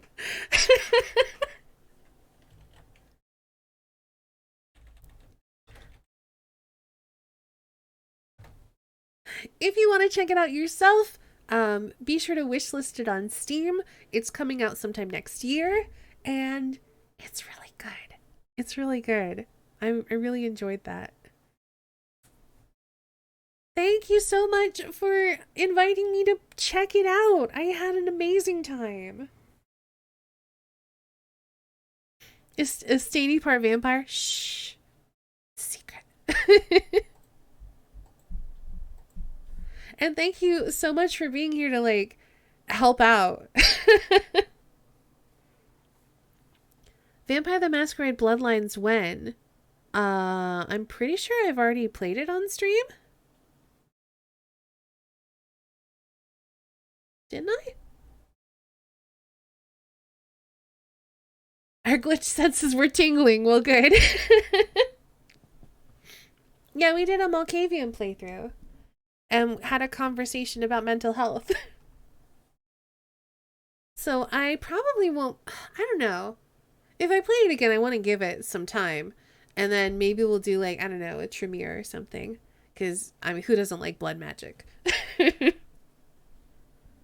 No, I didn't play it twice. I only played it the once. Yeah, I loved having you here and like commenting on stuff and like kind of helping guide us a little bit through the experience. Yeah, it was so cool. Let's see. So there's more on Twitter. Hold on. I'm going up to Twitter now, and then we're going to take a break, and then we'll figure out something to do for the rest of the stream.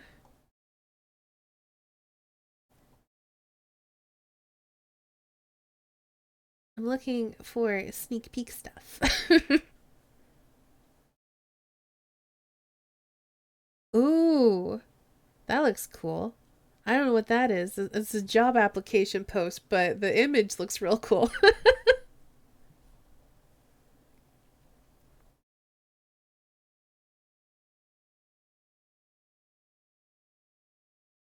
Yeah, I'm mostly seeing stuff from like the highway.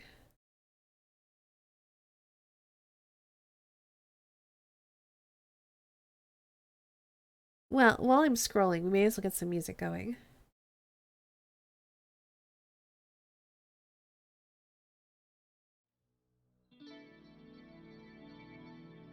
I feel like I missed that playthrough. It was a year or two ago. We did it for Spooktober. We have VODs if you want to check it out. Loved hearing the conversation. It was why we made the game, to give space for these kinds of conversations. It was, yeah, it worked very well, and it was a very good fit for this channel because we're often having these kind of conversations anyway.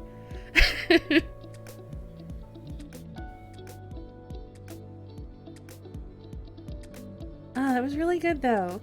So please check it out. Please wishlist it on Steam. Keep your eye on it.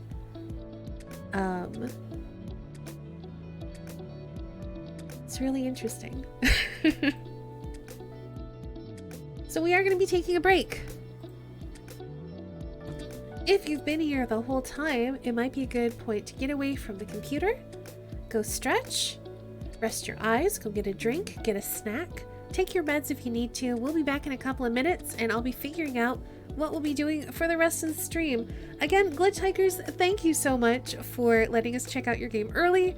It was really cool. You can type !Glitchhikers in chat to get a link to it on Steam. And yeah, so we'll be back in just a few minutes.